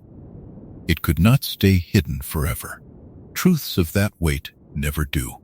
But for now it kept, held fast behind the dark, still eyes of the one man in all the castle who loved the boy for the sake of who he truly was. Up next in Chapter 13, The Whispers of the Manor's Past, we'll follow the half-heard talk that begins to reach the boy at school of the Dark Lord and of a night in a village called Godric's Hollow, as he starts at last to sense a shape behind his own beginnings. The castle in autumn had a way of holding secrets the way old stone holds the cold, quietly and for a very long time. In the boy's second year of hearing his own footsteps echo down the dungeon corridors, something began to change in the sound of the world around him. It was nothing he could have named at first. It was only that the manor, which had always felt so far away and so complete, so much a thing settled and finished, began to send small ripples toward him across the miles, as though a stone had been dropped into water he had believed to be perfectly still. The whispers came in ordinary ways, the way most true things arrive. They came in the pause a portrait took before answering a question. They came in the way certain older students, sons and daughters of families who remembered the old war, looked at him a moment too long before they looked away. He was a Malfoy in all the ways that mattered, or so he had always understood himself to be. and yet there was a weight in the glances that did not belong to that name alone. It was a heavier thing and older, and it followed him down to breakfast and up to the tallest towers. He did not go looking for it, not truly, not at the start. A boy raised in silver and green learns early that some doors in a great house are meant to stay closed, and he had learned that lesson better than most. But the whispers did not need him to go looking. They found him in the common room after the fire had burned low, when the other students had drifted to their beds and only a few remained, murmuring over their books. He caught, one such evening, the name of the Dark Lord spoken very softly, the way one speaks of a storm that has passed but might yet return. And near that name, tangled with it, he caught something else. He caught the sound of his own family, the Malfoys, spoken as though they had once stood very close to that storm indeed. It was not the first time he had heard that the Dark Lord had risen and fallen before he was old enough to walk. That much was the common knowledge of every wizarding child, a piece of history worn smooth by retelling. But the version he had grown up with, the version told to him under the painted ceilings of the manor, had always placed his family gently to one side of it all, as prudent survivors, as people who had kept their heads and their honor while lesser houses lost both. Now, in the low murmur of the dungeons, he heard a different shape behind the story. He heard hints of things his family had done, and hints of things they had hidden, and he did not yet know how to fit those hints against the smooth and comfortable account he carried inside him. There was a village named in those whispers, spoken so quietly he almost lost it beneath the crackle of the dying fire. Godric's Hollow. He had never heard the name before, and yet it lodged in him at once, the way a small pebble lodges in a shoe, present with every step, whether he thought of it or not. Godric's Hollow. He turned the two words over in the dark of his four-poster that night, listening to Draco breathe in the next bed, and he could not have said why they seemed to belong to him, why they seemed to be reaching toward him out of a past he had no memory of at all. The days that followed were gentle on the surface, as the days at that castle so often were. There were lessons in the greenhouses, where the steam rose warm and green against the cold glass. There were long, slow hours bent over parchment in the library, where the lamplight pooled golden on the tables, and the dust turned in the air like something half asleep. There were the small, ordinary comforts of belonging. The seat kept for him at the Slytherin table. The nod from the older students who had decided, for whatever reason, that he was one of their own. And yet, beneath all of it, ran a thin, cold thread of wondering, so quiet he could almost pretend it was not there. He began, without quite deciding to notice how carefully the story of his life had been kept. He noticed that no one ever spoke of the years before he came to the manor, and that when he had asked, long ago, as a very small child, the answers had been soft and quick and final, closing the subject the way a hand closes a book. He had been an orphan taken in out of kindness. That was the tale. The Malfoys had opened their great house to a child who had no one, and there was nobility in it. And he was to be grateful, and he had been grateful, without ever once wondering whose child he had been before he was theirs. Now he wondered. It was a small thing still, a candle rather than a fire, but it burned. He found himself studying the great tapestries when he was home for the holidays, the long woven family trees with their names stitched in silver, and he found himself searching, foolishly, for his own. He was not on them.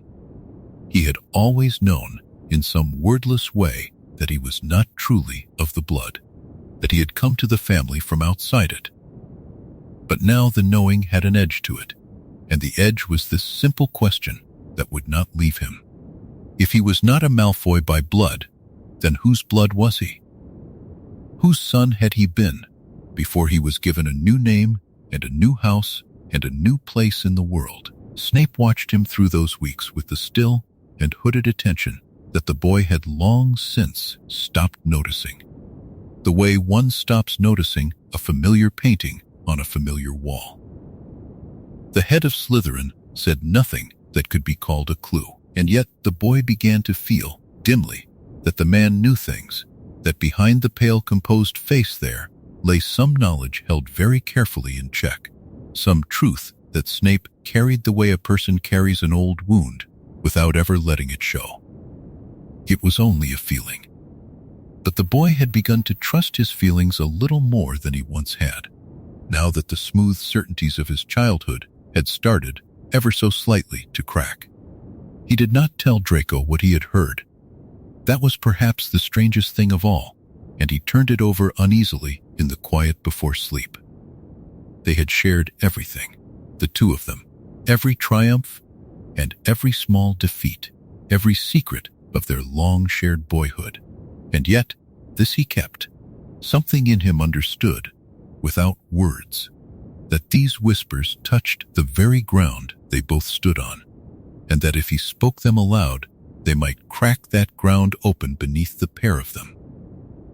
So he held his silence, and he held his wondering, and he let the whispers gather in him like weather building far off over the hills. Autumn deepened toward winter.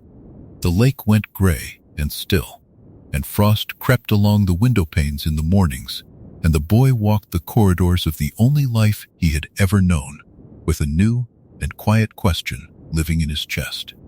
A shape was forming behind his own beginnings, dim and vast, like a mountain seen through fog. He could not yet make it out, but he had begun, at last, to sense that it was there, and that it had always been there, waiting patiently at the edge of the story he had been told, for the day he would finally turn and look. Up next in Chapter 14, Learning Who He Truly Is, we'll follow the boy as the fog begins to lift, and the gentle, terrible truth of his true parents rises at last to meet him.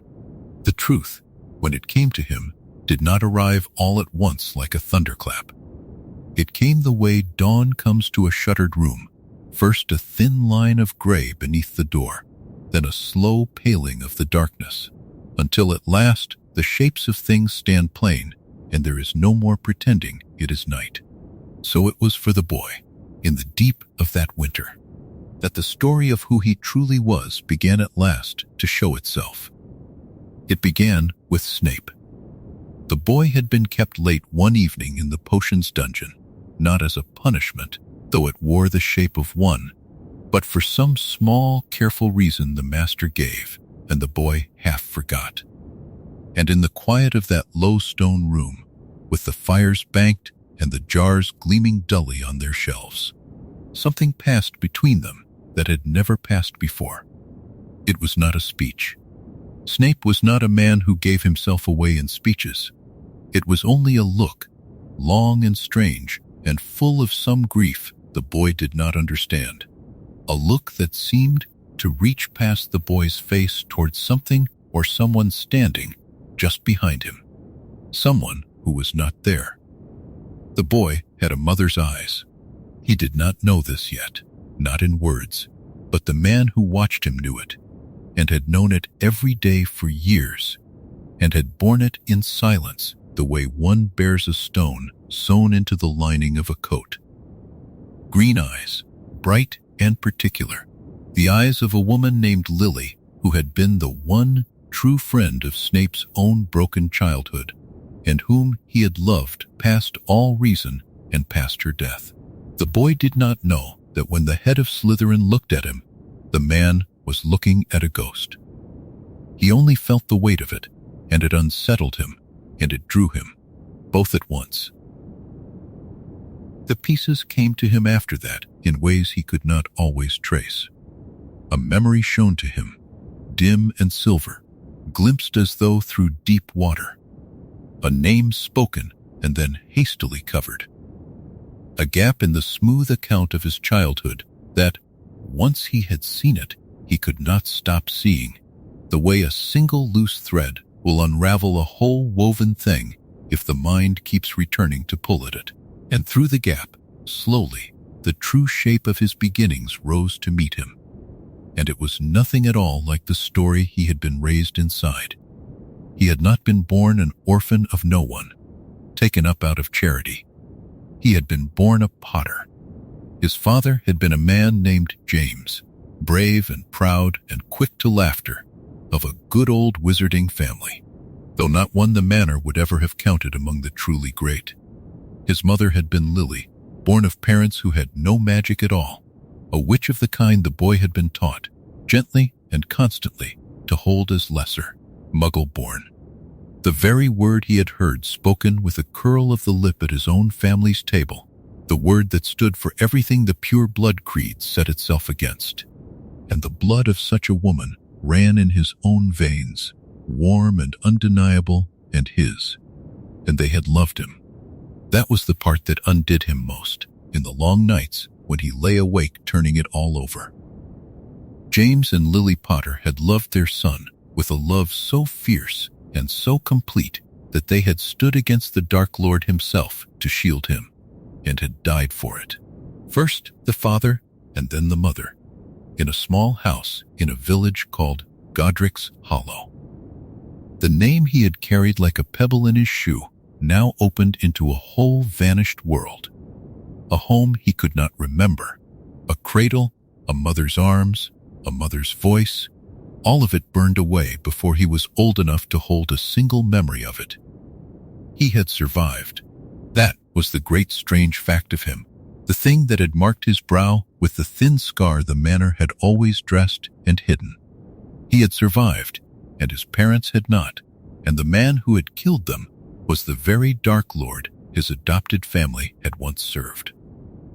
The ground shifted beneath him then, slowly and completely, the way the deck of a ship shifts beneath one who has never been to sea. Everything he had believed himself to be turned in his hands and showed him a second face. He was not a son of the old pure blood world.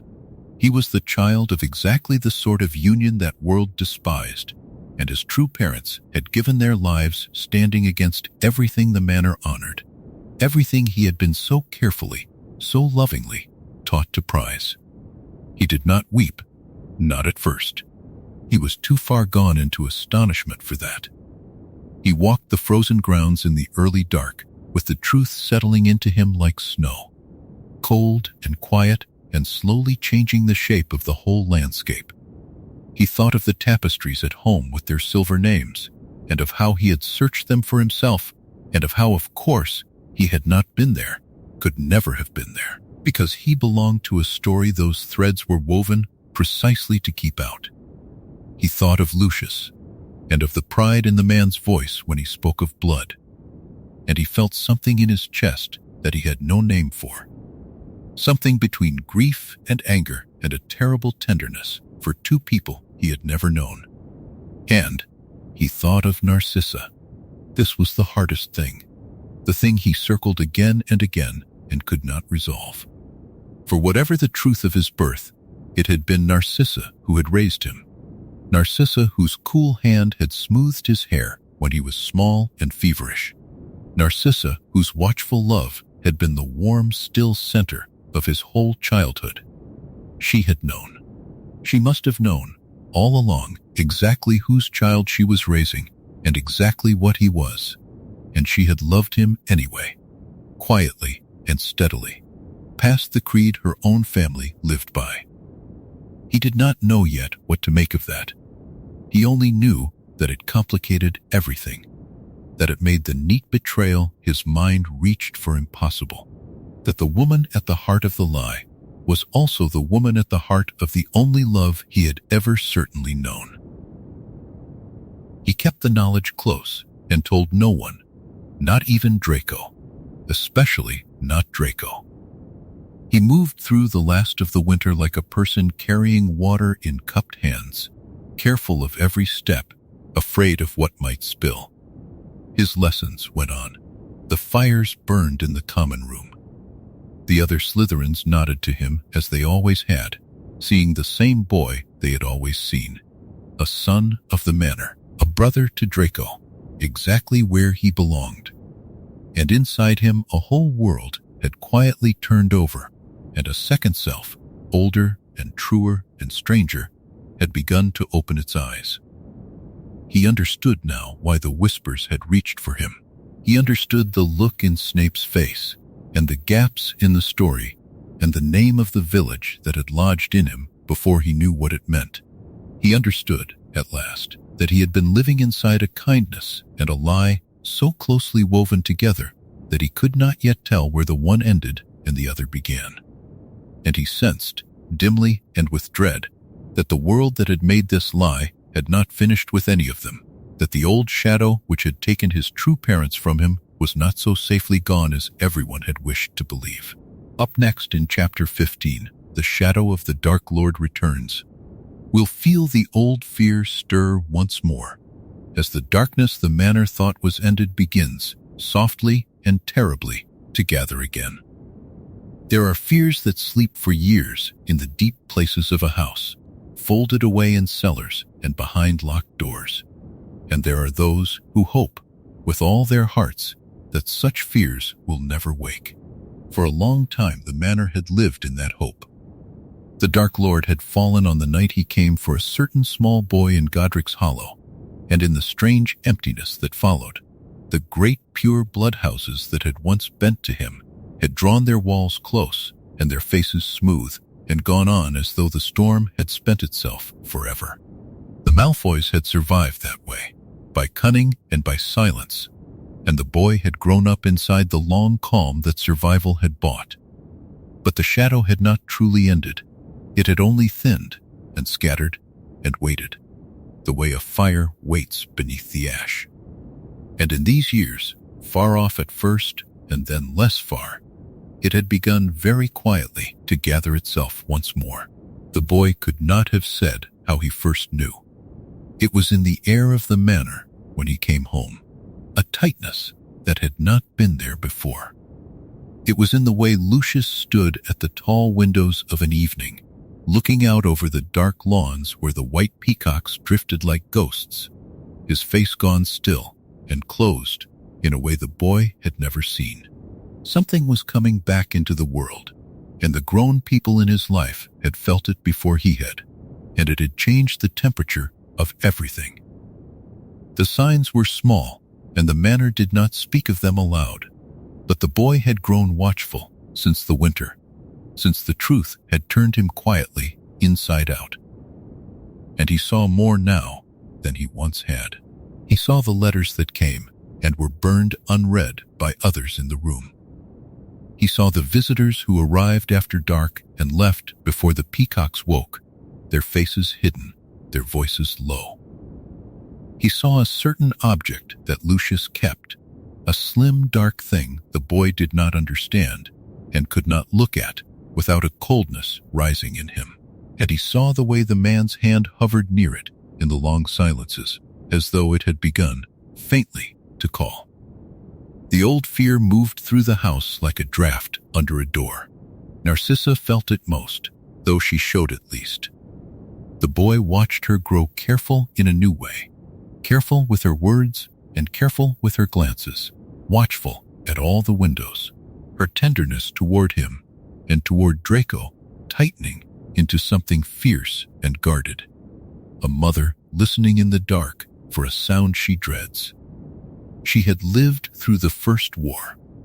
She remembered what the Dark Lord's presence had made of her family and her home, the fear and the cruelty and the long submission. And the boy could see, without a single word spoken, that she would have given a great deal to keep that memory from becoming the world her sons must live in. For it was returning, slowly, the way a tide returns, without hurry and without mercy. The shape of the old darkness came creeping back toward the edges of the boy's gilded life. There were rumors at school now, carried in the same low whispers that had first reached him in the dungeons, but sharper and more frequent. and no longer dismissed. Rumors of the Dark Lord not dead but diminished, not gone but gathering. Rumors of old servants stirring, of marked men who had spent long years pretending they had never knelt, feeling now the old pull upon them, and knowing, with dread and with a terrible eagerness, what it meant. The boy understood, as he had not before, that his family had been among those men, that the smooth survival he had been raised inside had never been innocence. It had been a debt, unpaid, and the creditor was coming home. He thought of his true parents then, more often than ever. He thought of James and Lily Potter, who had stood against this very shadow when it was at the height of its power, and who had died refusing it. And he felt the strangeness of his position settle over him like a cold cloak. The darkness that was returning was the same darkness that had made him an orphan. The family that had raised him with such care were among those the darkness would call back to its side. He stood at the exact seam where those two truths met, and the seam had begun, very gently, to pull apart.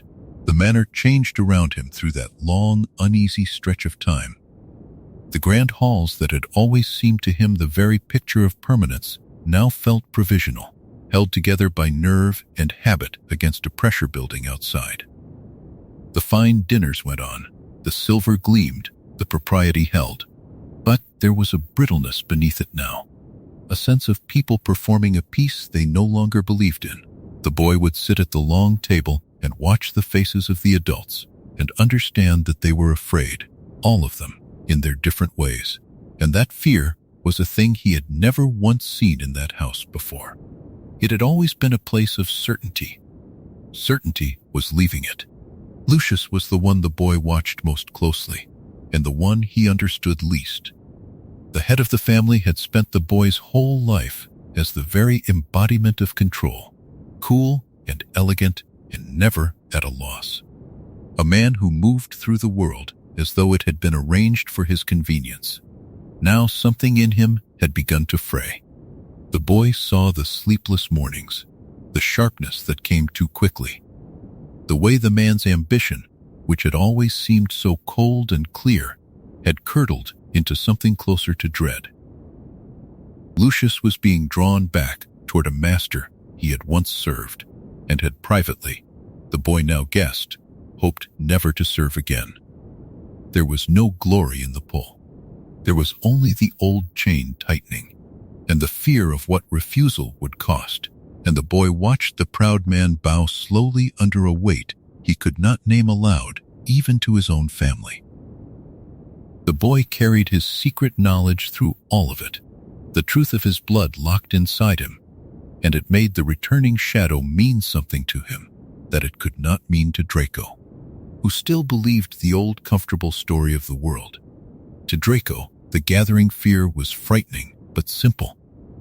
It was a danger from outside, a storm to be weathered by the family standing together as it always had. To the boy, it was something far stranger. It was the return of the thing his true parents had died against, into the very house that had once served it. With him standing in the middle, a Potter raised as a Malfoy, belonging fully to neither side of the widening crack. He slept badly in those days, and when he woke in the deep of the night, he would lie still and listen to the great house settle and creak around him, and he would think that it sounded, now, like something under strain. He would think of the peacocks asleep on the cold lawns, and of the long corridors where the portraits dozed in their frames, and of the miles of dark countryside that lay between the manor and the safety it had once seemed to promise. And he would think, above all, of the two people who had died to keep the shadow from a child, and of how that child had grown up in the one house on earth that had welcomed the shadow home, the safe and gilded world of his childhood, the world of green and silver and cold marble and drifting peacocks, the world he had never once thought to question until the whispers found him, had begun in earnest to crack. And through the cracks came a cold older than he had ever understood, a fear that had waited patiently in the deep places all his life, rising now toward the light. Up next in Chapter 16, a family quietly divided. We'll watch the loyalties of the manor begin to strain and part as the ones who love the boy are pulled softly and painfully in opposite directions. A house does not break all at once. It divides slowly along seams that were always there, hidden beneath the plaster and the paint, invisible until the ground begins to move. So it was with the manor in those darkening days. To a stranger passing the tall iron gates, it would have looked exactly as it always had, grand and cold and perfectly composed. The peacocks drifting white across the lawns, the windows glowing warm at dusk. But within, the family that lived there had begun very quietly to come apart, each of them pulled by a love or a fear toward a different corner of an impossible thing, and no one saying aloud what everyone had begun to feel. Lucius was pulled first, and pulled hardest, back toward the old allegiance. The boy watched it happen with a helpless clarity, the way one watches a tide take a thing out beyond reach. Whatever the man had once told himself in the long, safe years, the return of the Dark Lord left him no true room to choose. He was a marked man, bound by old vows and old fear, and the darkness that gathered had a claim on him that his pride could not refuse and his cunning could not evade. And there was in him too, the boy saw, some deep and withered ambition that stirred again at the master's return, some part of Lucius that had never stopped believing in the old creed of blood and power, that felt the pull not only as a chain, but faintly, shamefully, as a call. He grew colder in those weeks, and further away, a man walking backward into a fire he could not admit he feared. Narcissa was pulled the other way, though she moved so quietly that only the boy, watching as he now watched everything, could see how far she had already gone. Whatever she had once professed at the family table, whatever creed she had spoken as simple truth in the years of the boy's childhood, something in her had chosen differently long ago, and the returning darkness only made the choice plainer to her own heart. She loved the two boys beneath her roof. She loved them with a love that had nothing to do with blood or names or the old pure blood pride, a love that had settled in her slowly and completely across the years of small feverish nights and smoothed hair and watchful care. And now, as the shadow rose, that love hardened into the one fixed thing in her, the one loyalty she would not in the end surrender, whatever it cost her, whatever she had to pretend along the way. The boy could feel himself becoming the thing the two of them were divided over, though nothing was ever said. He was the child of the enemy the darkness had once destroyed, raised in the very heart of the darkness's own party, loved by the woman who should by every law of her world have handed him over, guarded by nothing but her quiet and unspoken will. He understood, dimly and then more surely, that his continued safety rested on a division that could not hold forever, that Lucius's pull toward the master and Narcissa's pull toward the boys were bending the family in ways that must, at some point, break. And he was the seam. He was the exact place where the house was cracking, and he had done nothing to cause it but be born and be loved, and at last learn the truth of both. Draco felt the strain without understanding its true shape, and that too was its own small grief. The two boys had been brothers in everything, side by side through their whole shared boyhood, and now for the first time a distance had opened between them that Draco could sense but could not name. He saw that the boy he called brother had grown quiet and strange, weighed down by something he would not share. He saw the tension in his parents, the whispered arguments cut short when he entered a room, the fear that had crept into a home that had always seemed to him invincible. Draco reached, in his own proud, clumsy way, toward the brother he felt slipping from him, and the boy reached back as best he could. And yet between them now lay the whole vast unspoken truth, and neither of them could cross it, for the boy could not tell him. That was the loneliest part of the dividing. To tell Draco who he truly was would be to hand the last secret of the house into the very current that was pulling the family apart. And the boy did not know, could not know, which way his brother would be carried in the end. He loved Draco. He did not doubt the love. But love in that house had begun to run in different directions, and the boy had learned, painfully, that a person may love truly and still be pulled by fear or blood or old belief toward a place the one they love cannot follow. So he held his silence with his brother as he held it with everyone. And the silence sat between them like a third presence at every meal. He watched Narcissa most of all, in those strained and quiet days, and slowly he began to understand her better than he ever had. He saw how she moved between her husband and her sons, how she smoothed and soothed and steered, how she gave Lucius the appearance of a wife still faithful to the old cause, while she kept her true self folded away somewhere the darkness could not reach. He saw that she was playing a long and dangerous game whose whole purpose was the safety of two boys, one of them not even hers by blood, and that she was doing it alone, with no one to help her and no one even to know. It humbled him. The woman he had once thought of simply as his cold and elegant mother revealed herself, day by silent day, as the bravest person in the house. And the boy himself was pulled, though he had not yet been made to choose.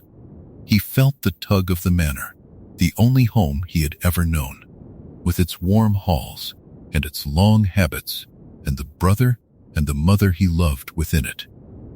And he felt the tug of the harder truth, the truth of James and Lily Potter, who had stood against this very darkness and given everything to it, and whose blood asked something of him he was only beginning to hear. He stood between the family that had raised him and the truth of who he was, and both had a claim on him, and both were real, and the terrible gentleness of it was that he could not simply hate the one and love the other.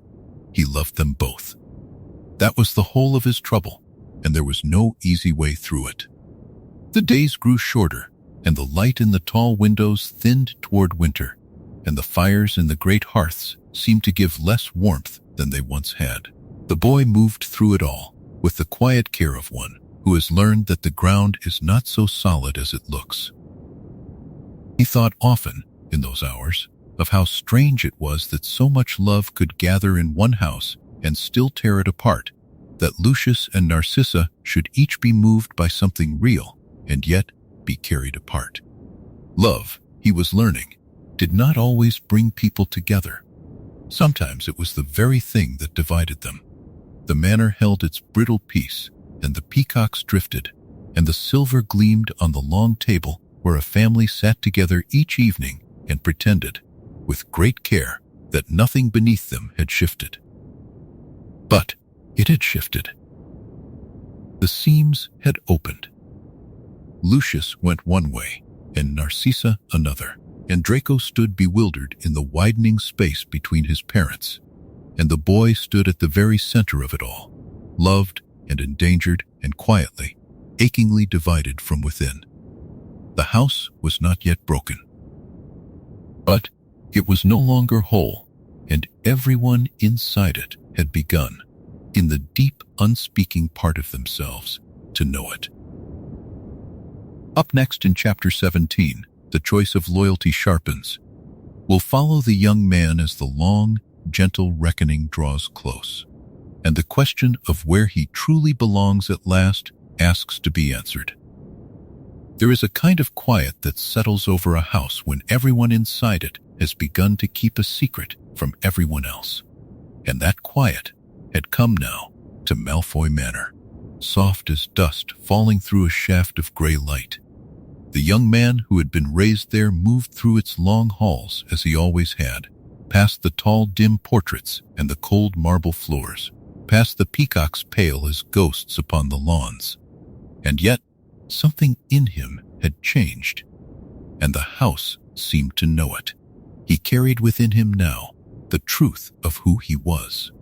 The knowledge of James and Lily Potter, of a night in Godric's Hollow, of a love that had died to keep him breathing. And he carried, at the very same time, the whole of the childhood that had made him, the silver and the green, the brother, the mother who was not his mother, the only home he had ever known. He could not set either one down. He had begun to understand that a person may be made of two truths at once, and that the hardest work of a life is learning how to hold them both without breaking.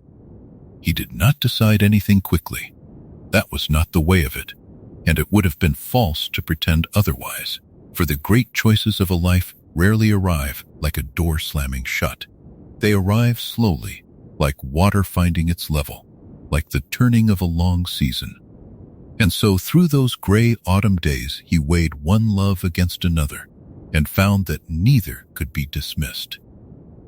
He thought of Draco, who had grown up beside him, who had shared his lessons and his summers and the strange loneliness of that vast house, who was, whatever else was true, his brother in every way that mattered.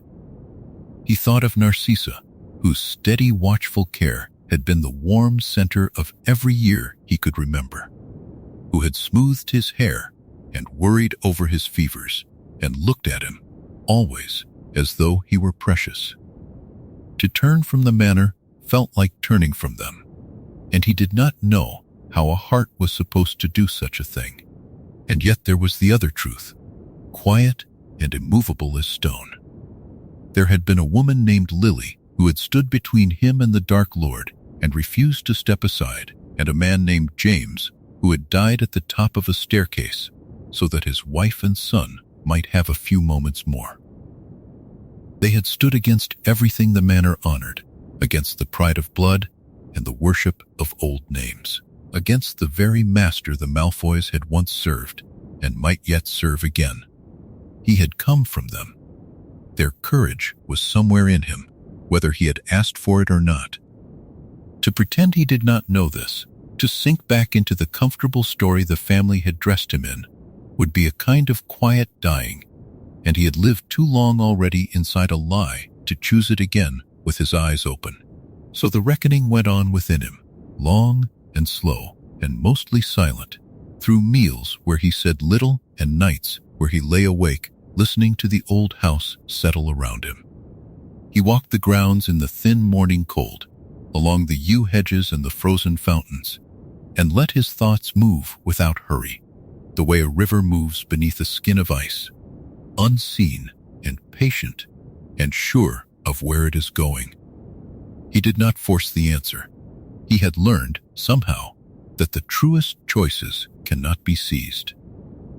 They must be allowed to ripen, quietly, in their own good time, until one morning a person wakes and finds that the thing has already been decided in the deep places of the heart, and that all the mind can do is give it a name.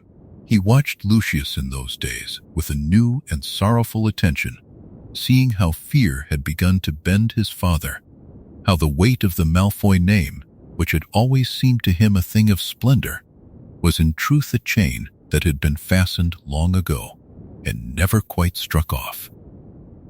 He saw how the family had survived the Dark Lord's first fall by cunning and by appearances, and how those same instincts now pulled them, trembling, back toward the darkness they had hoped was gone forever.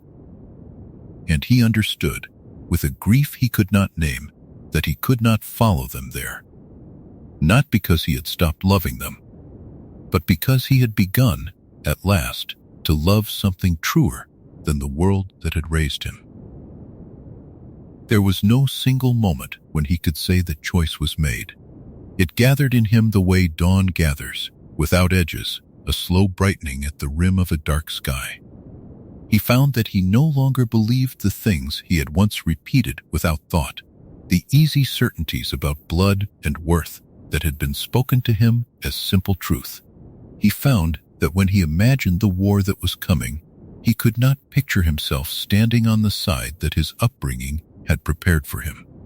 Something in him had turned, quietly and completely, and though it frightened him, it also felt, strangely, like coming home to a house he had never seen, but had somehow always known.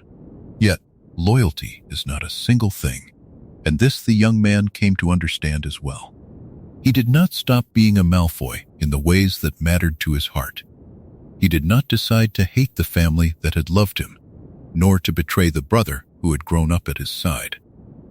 His choice was not against them, though it might one day cost him everything they had given. His choice was for the truth of who he was, and for the love that had bought his life, and for a world in which children were not taught to measure one another by the pride of their names. He would carry the manor with him wherever he went, but he would no longer let it decide for him what was right. And here, in the long quiet of that reckoning, he began to sense that he was not the only one within those walls who was weighing love against loyalty. He had caught, more than once, the look on Narcissa's face when the talk turned to the old allegiance. A look that was not pride and was not zeal, but something guarded and aching. A stillness that hid a great deal beneath it. He did not yet understand what it meant. He knew only that his mother, the mother who was not his mother, watched him and watched Draco with an intensity that had nothing to do with the family's creed, and that whatever she believed about blood, there was something she believed more deeply still, something she had never spoken aloud. He began to wonder how much she had always known. He began to wonder whether the choice he thought he was making alone had, in some quiet way, been prepared for him long ago by a love he had never fully measured. For now, though, he let the wondering rest, as one lets a lamp burn low before sleep. The house was silent around him, the peacocks folded into the dark, the tall windows full of a moon that touched the marble to silver. He had made his choice, or his choice had made itself in him, and though the days ahead were uncertain and heavy with fear, there was a strange peace in no longer being divided against himself. He knew who he was now.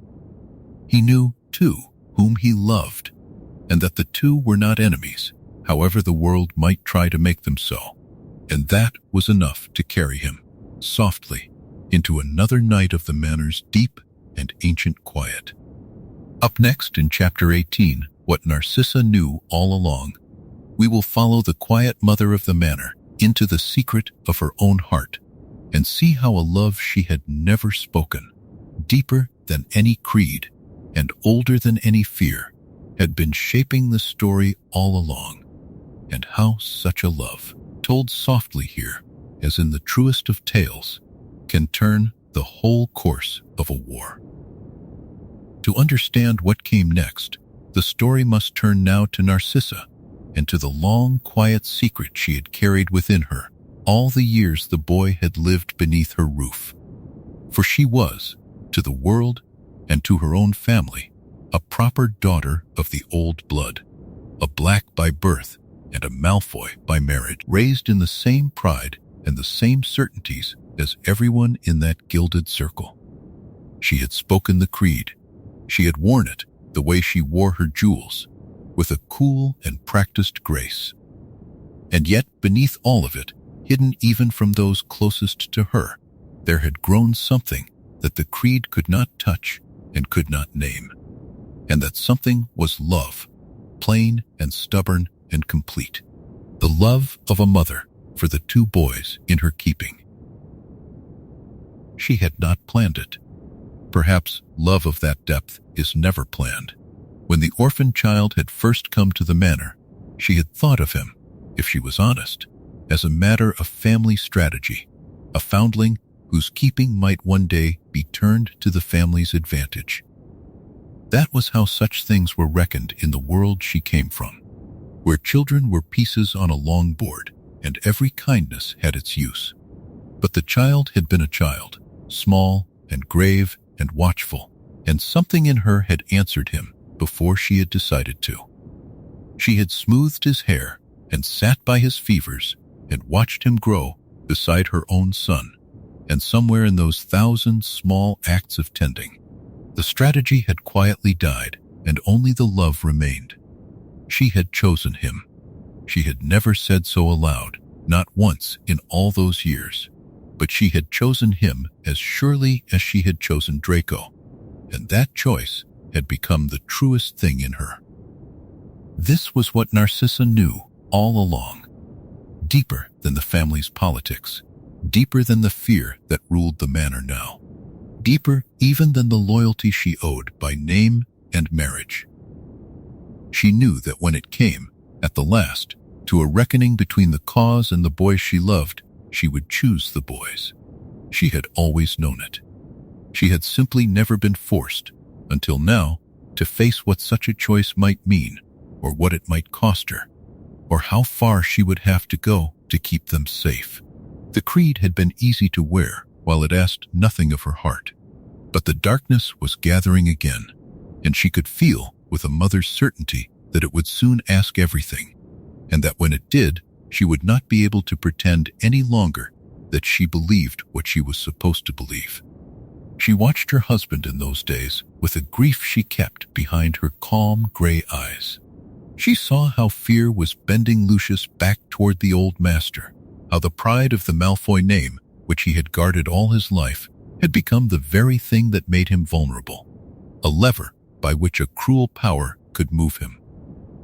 She did not blame him for his fear, for she understood it, but she saw more clearly than he did where such fear would lead, and she had begun, quietly, to set her heart against it. Not in open defiance, for that was not her way, and open defiance would have destroyed them all. She set her heart against it in the silent, patient manner of a woman who has decided, without telling anyone, that there is a line she will not cross and a thing she will not permit, whatever it costs her, whatever the world demands.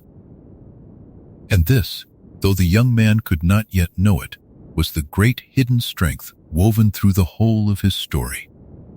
He had believed, in his long reckoning, that he stood alone, that his choice to turn from the manor's cause was his and his only, a lonely thing carried in secret. But he had not been alone.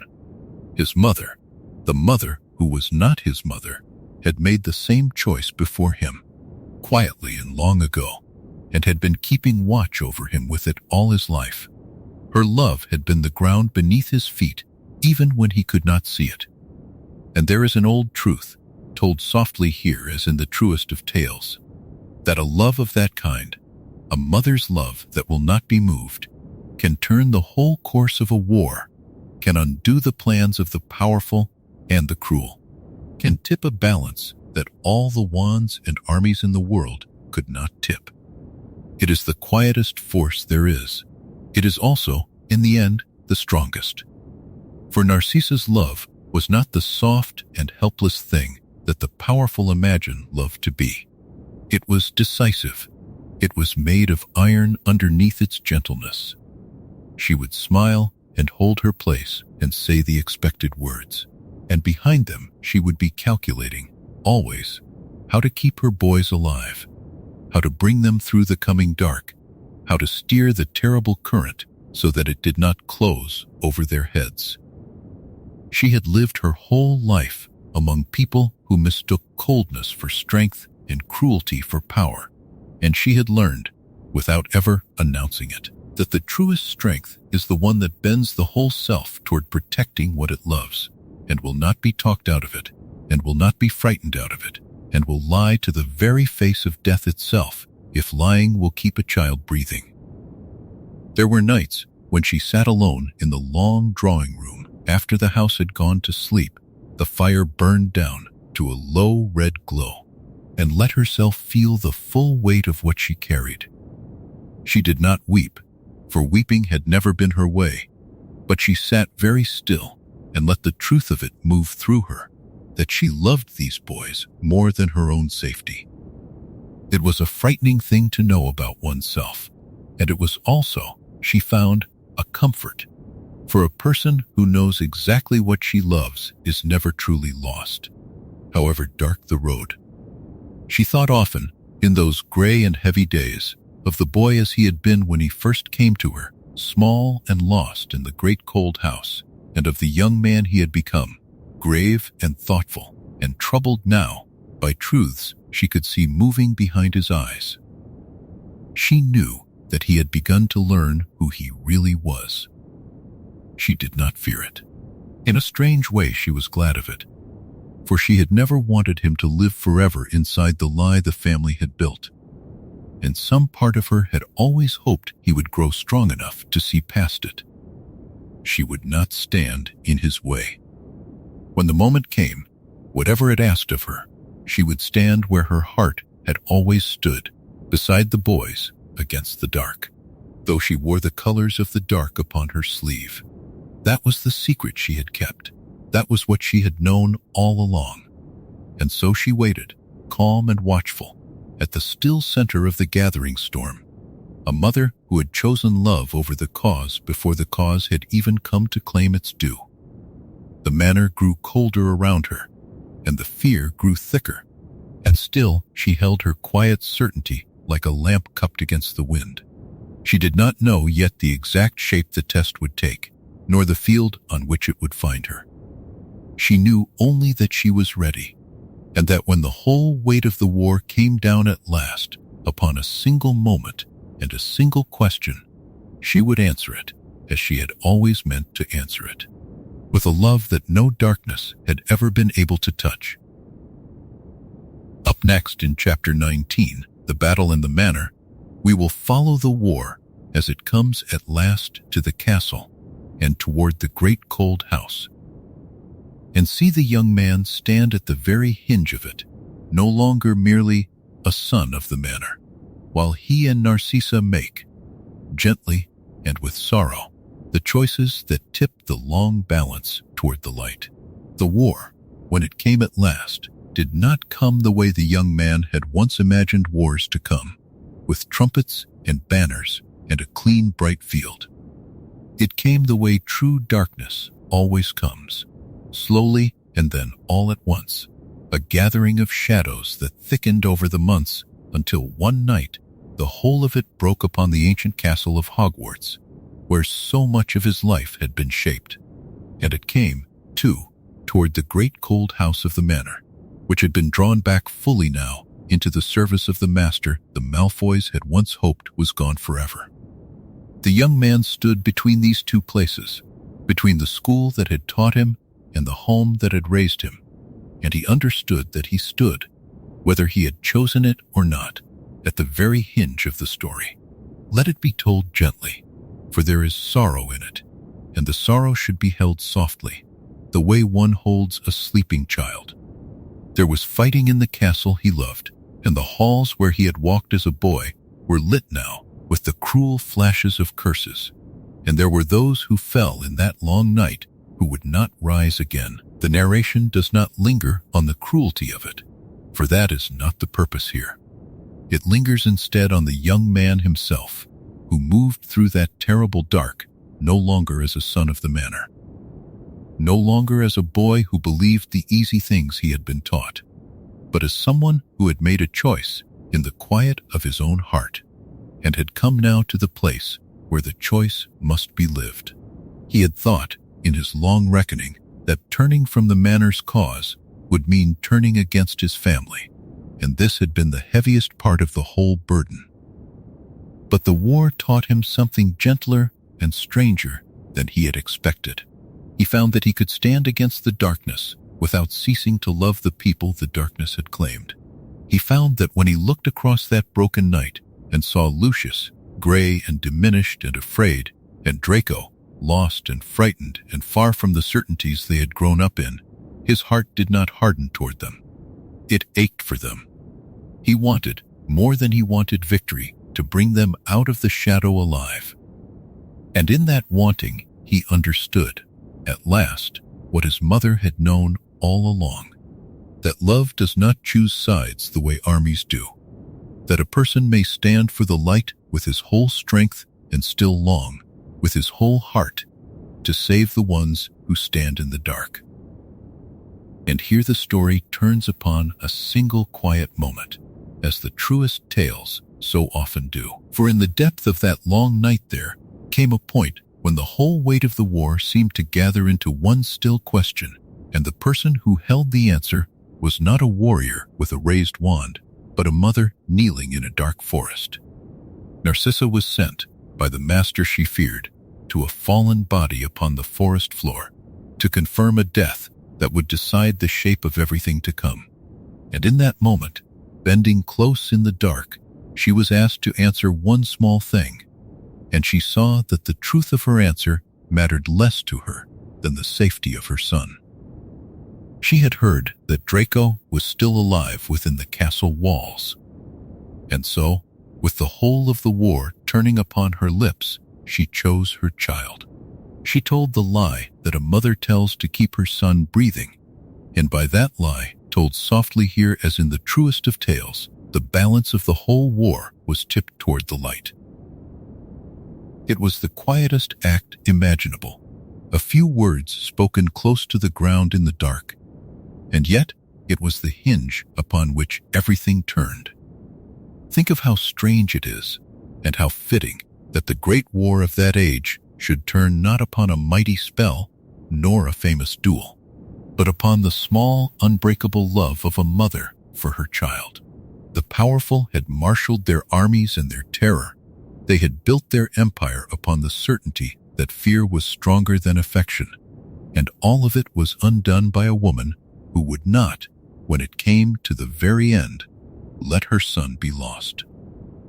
There is a lesson folded quietly into that, though the story does not press it, only sets it down softly for whoever wishes to hold it in the dark before sleep. All the wands and armies of that terrible night could not have done what a mother's love did in a single breath. She had not raised her hand against anyone. She had not sought glory or victory. She had simply refused, at the last, to let the darkness take her boy. And in that refusal, she had, without meaning to, saved a great deal more than her son.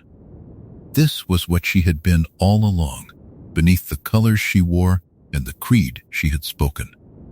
This was the secret strength woven through the whole long story, come at last into the light. And the young man, who had chosen as she had chosen, played his own quiet part in the turning of that night. He stood where his conscience had placed him, no longer merely a Malfoy son, but himself, whole and known, a child of James and Lily, who had also been loved by Narcissa, holding both truths at once and letting neither make him cruel. What he did gently, without the hunger for vengeance that the darkness feeds on, and that gentleness was itself a kind of strength the darkness could not understand and could not defeat. For the Master of Shadows had built his whole power upon fear and upon the scorn of love, and he had never understood that love was the one force that could unmake him. He was undone, in the end, not by a greater cruelty, but by a truer tenderness, by mothers and sons who valued a single beloved life above his whole cold empire. When the long night broke at last, and the gray light came creeping back over the scarred and silent grounds, the darkness was set down. It did not vanish in a blaze. It simply ended, the way a fever ends, leaving weariness and grief and a strange, fragile quiet in its place. There were losses that would be carried for the rest of many lives, and the young man carried his share of them, for he had loved on more than one side of that broken night.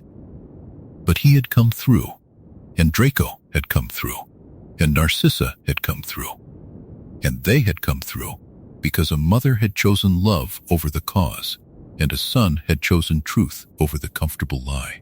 And those two quiet choices had held against everything. And so, as the sun rose over Hogwarts and touched the ruined stones with a pale and gentle gold, the young man stood among the living and let himself feel, beneath all his sorrow, the first faint warmth of something that was almost peace. The war was over. The manor was still standing, changed forever, and so was he. He did not yet know what any of them would build out of the wreckage, nor how a family so long ruled by pride and fear might learn to live in the quiet of an ordinary morning. But he knew that they were alive. All of them, the brother and the mother and himself. And that they had been saved by the one thing the darkness had never counted on. And for now, in the soft rising light, that was enough to rest in. Up next in Chapter 20, What Blood Really Means, we will come gently to the close of the whole long story and see what remained when the darkness was set down, and what the young man understood at last about the mother who chose him, the brother who stayed his brother, and the quiet truth that had held them together all along. And so we come, gently, to the last of it, to the quiet that settles over a story once the great trouble has passed and the morning light has returned. The darkness was set down, the war was over, and in the long, slow days that followed, the young man who had been raised in a house of marble and old pride came at last to understand the thing the whole story had been carrying him toward, the true answer to the question that had haunted his beginnings. He came to understand, in the end, what blood really means. He had been taught, all through his gilded childhood, that blood was everything. It was the pride of old names and the worth of ancient houses, the invisible line that divided the deserving from the rest, spoken to him as simple truth in the halls of the manor. He had believed it once, the way a child believes the air of home, and then he had learned the truth of his birth, that he had come from James and Lily Potter, who had stood against everything the manor honored, and for a time it had seemed to him that this was the answer, that his blood was not Malfoy blood at all, but Potter blood, and that this was who he truly was. But now, in the quiet after the war, he saw that both of these answers had been too small. The pride of blood had been a lie. But so, in its way, was the notion that his birth alone could tell him who he was. For when he looked honestly at his own life, he saw that he had been made by love far more than by lineage. His true parents had loved him and had died for him, and that love had shaped the whole of his story, though he had never known their faces. And Narcissa had loved him too, not by birth but by choice, and that love had been the warm center of every year he could remember, and had reached out at the very end to help save them all. Two loves from two different worlds, both of them real, both of them his. He did not have to choose between them. He saw now that a person is not a single thread but a weaving, and that the truest thing about him was not the blood in his veins, but the love that had held him, from before his memory to that quiet morning and beyond. It took him a long while to arrive at this understanding, and it did not come in a single flash, but slowly, ripening quietly in the still places of the heart. Blood, he saw, could tie two people together and teach them nothing of love, and love could bind two strangers into a family that no blood had ever joined. If this was so, and he was certain now that it was, then the whole proud creed of the manor, the creed that had been spoken to him as truth in the cradle, had been mistaken at its very root. It had counted the ancestors and forgotten the affection, and in forgetting the affection it had forgotten the only thing that had ever truly mattered. Draco was his brother still. That did not change, and the young man was glad of it beyond all telling. They had grown up beneath one roof, shared the loneliness of that vast house and the small, fierce loyalty that had bound them through everything. And though the war had frightened and diminished them both, it had not broken what lay between them. They were not brothers by blood. They had never been. And yet, they were brothers in every way that a heart could measure. And the young man understood that this, too, was part of the answer.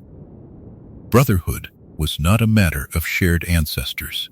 It was a matter of shared years, shared burdens, shared love. It was chosen and rechosen in 1,000 ordinary moments, and it held.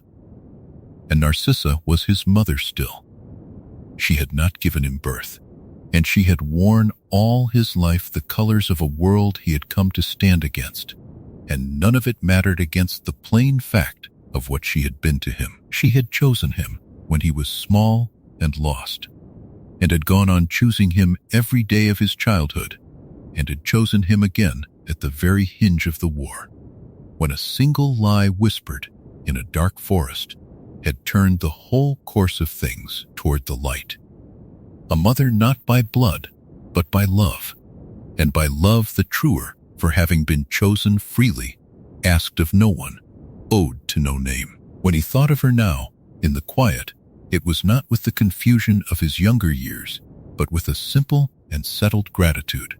The gratitude of a son who knows, past all doubt, that he was loved. The manor itself was changed, as all of them were changed. It stood still upon its grounds, the peacocks pale upon the lawns, the marble cold as ever in the gray light. But the fear that had ruled it for so long had lifted, and something quieter had begun to grow in its place. The pride of the old name had been humbled, and in the humbling there was, strangely, a kind of freedom. For a family that no longer has to guard its splendor against the world is free at last to be simply a family. They had a great deal to learn, all of them, about how to live in the ordinary peace of a morning without a war. But they had time now to learn it, and they had one another, and that was more than they had once had any right to expect. The young man walked the grounds of the manor in those first calm days, and felt the whole long story settle within him. He thought of the foundling he had been, brought to a house that was never meant to be his. He thought of the pure blood nursery, and the lessons in blood and status, the 2 letters carried to Hogwarts, the green and silver of Slytherin, the favor of a watchful teacher who had carried a secret grief for the sake of a woman named Lily. He thought of the slow, terrible discovery of who he really was, and the shadow that had returned, and the choice he had made in the long silence of his own heart. And he thought of Narcissa, and of what she had known all along, and of the dark forest and the whispered lie that had saved them all. It was a heavy story, and a sorrowful one in places, but it had ended in the light, and it had ended with the people he loved alive around him, and he found that he could hold all of it now, the grief and the gladness together, without breaking. For this was the last and gentlest thing he understood, that a life is not made of single answers, but of held together truths, the birth and the choosing, the sorrow and the love, the world that made him and the world that freed him, all of it woven into one whole person standing quietly in the morning light. Blood had never been the thing that mattered most. Love was. The love that had died for him, and the love that had chosen him, and the love that made a brother, and a mother, whatever the old names said. That was what remained when the darkness was set down. That was what blood really means, in the end, which is to say, it was never about blood at all. And so the story closes, softly, on rest. On a family remade around something truer than blood. A brother and a mother and a young man who had found, at last, that he belonged not to a house or a name, but to the people who loved him. The war was over. The manor was quiet. The peace of an ordinary evening had come down over all of it, gentle as a hand smoothing a child's hair, and there was nothing left now to fear, and nothing left to solve. Only the long, slow breathing of a house at last at peace, and the soft gray settling of the dark, and the deep and gentle rest that comes to those who are, in the end, simply and wholly loved. And so we come, softly, to the end of the story. Tonight, we followed a foundling brought to Malfoy Manor, and a boy raised in a pure-blood nursery of silver and green. We watched two boys grow up beneath one roof, the quiet care of Narcissa and Lucius and the weight of an old name. We saw a childhood of privilege and lessons in blood and status. A scar the family chose to hide, and two letters carried to Hogwarts. We followed him into Slytherin, a brother to Draco, favored by Severus Snape, until the whispers of the manor's past reached him, and he learned, at last, who he truly is. We watched the shadow of the Dark Lord return, a family quietly divided, the choice of loyalty and what Narcissa knew all along. And we came, at the end, to a battle held softly, and to the truth of what blood really means. There is nothing left now that you must remember. Let each of those bright and difficult things sink away from you, down through still dark water, growing fainter and fainter until only calm remains. You are safe. You are whole. Nothing here is broken, and nothing asks anything of you. Let your breathing slow, and let the last of the day dissolve like mist over a quiet valley. Good night. If this story carried you toward rest, stay with us. There are many more long, gentle tales waiting for the nights to come.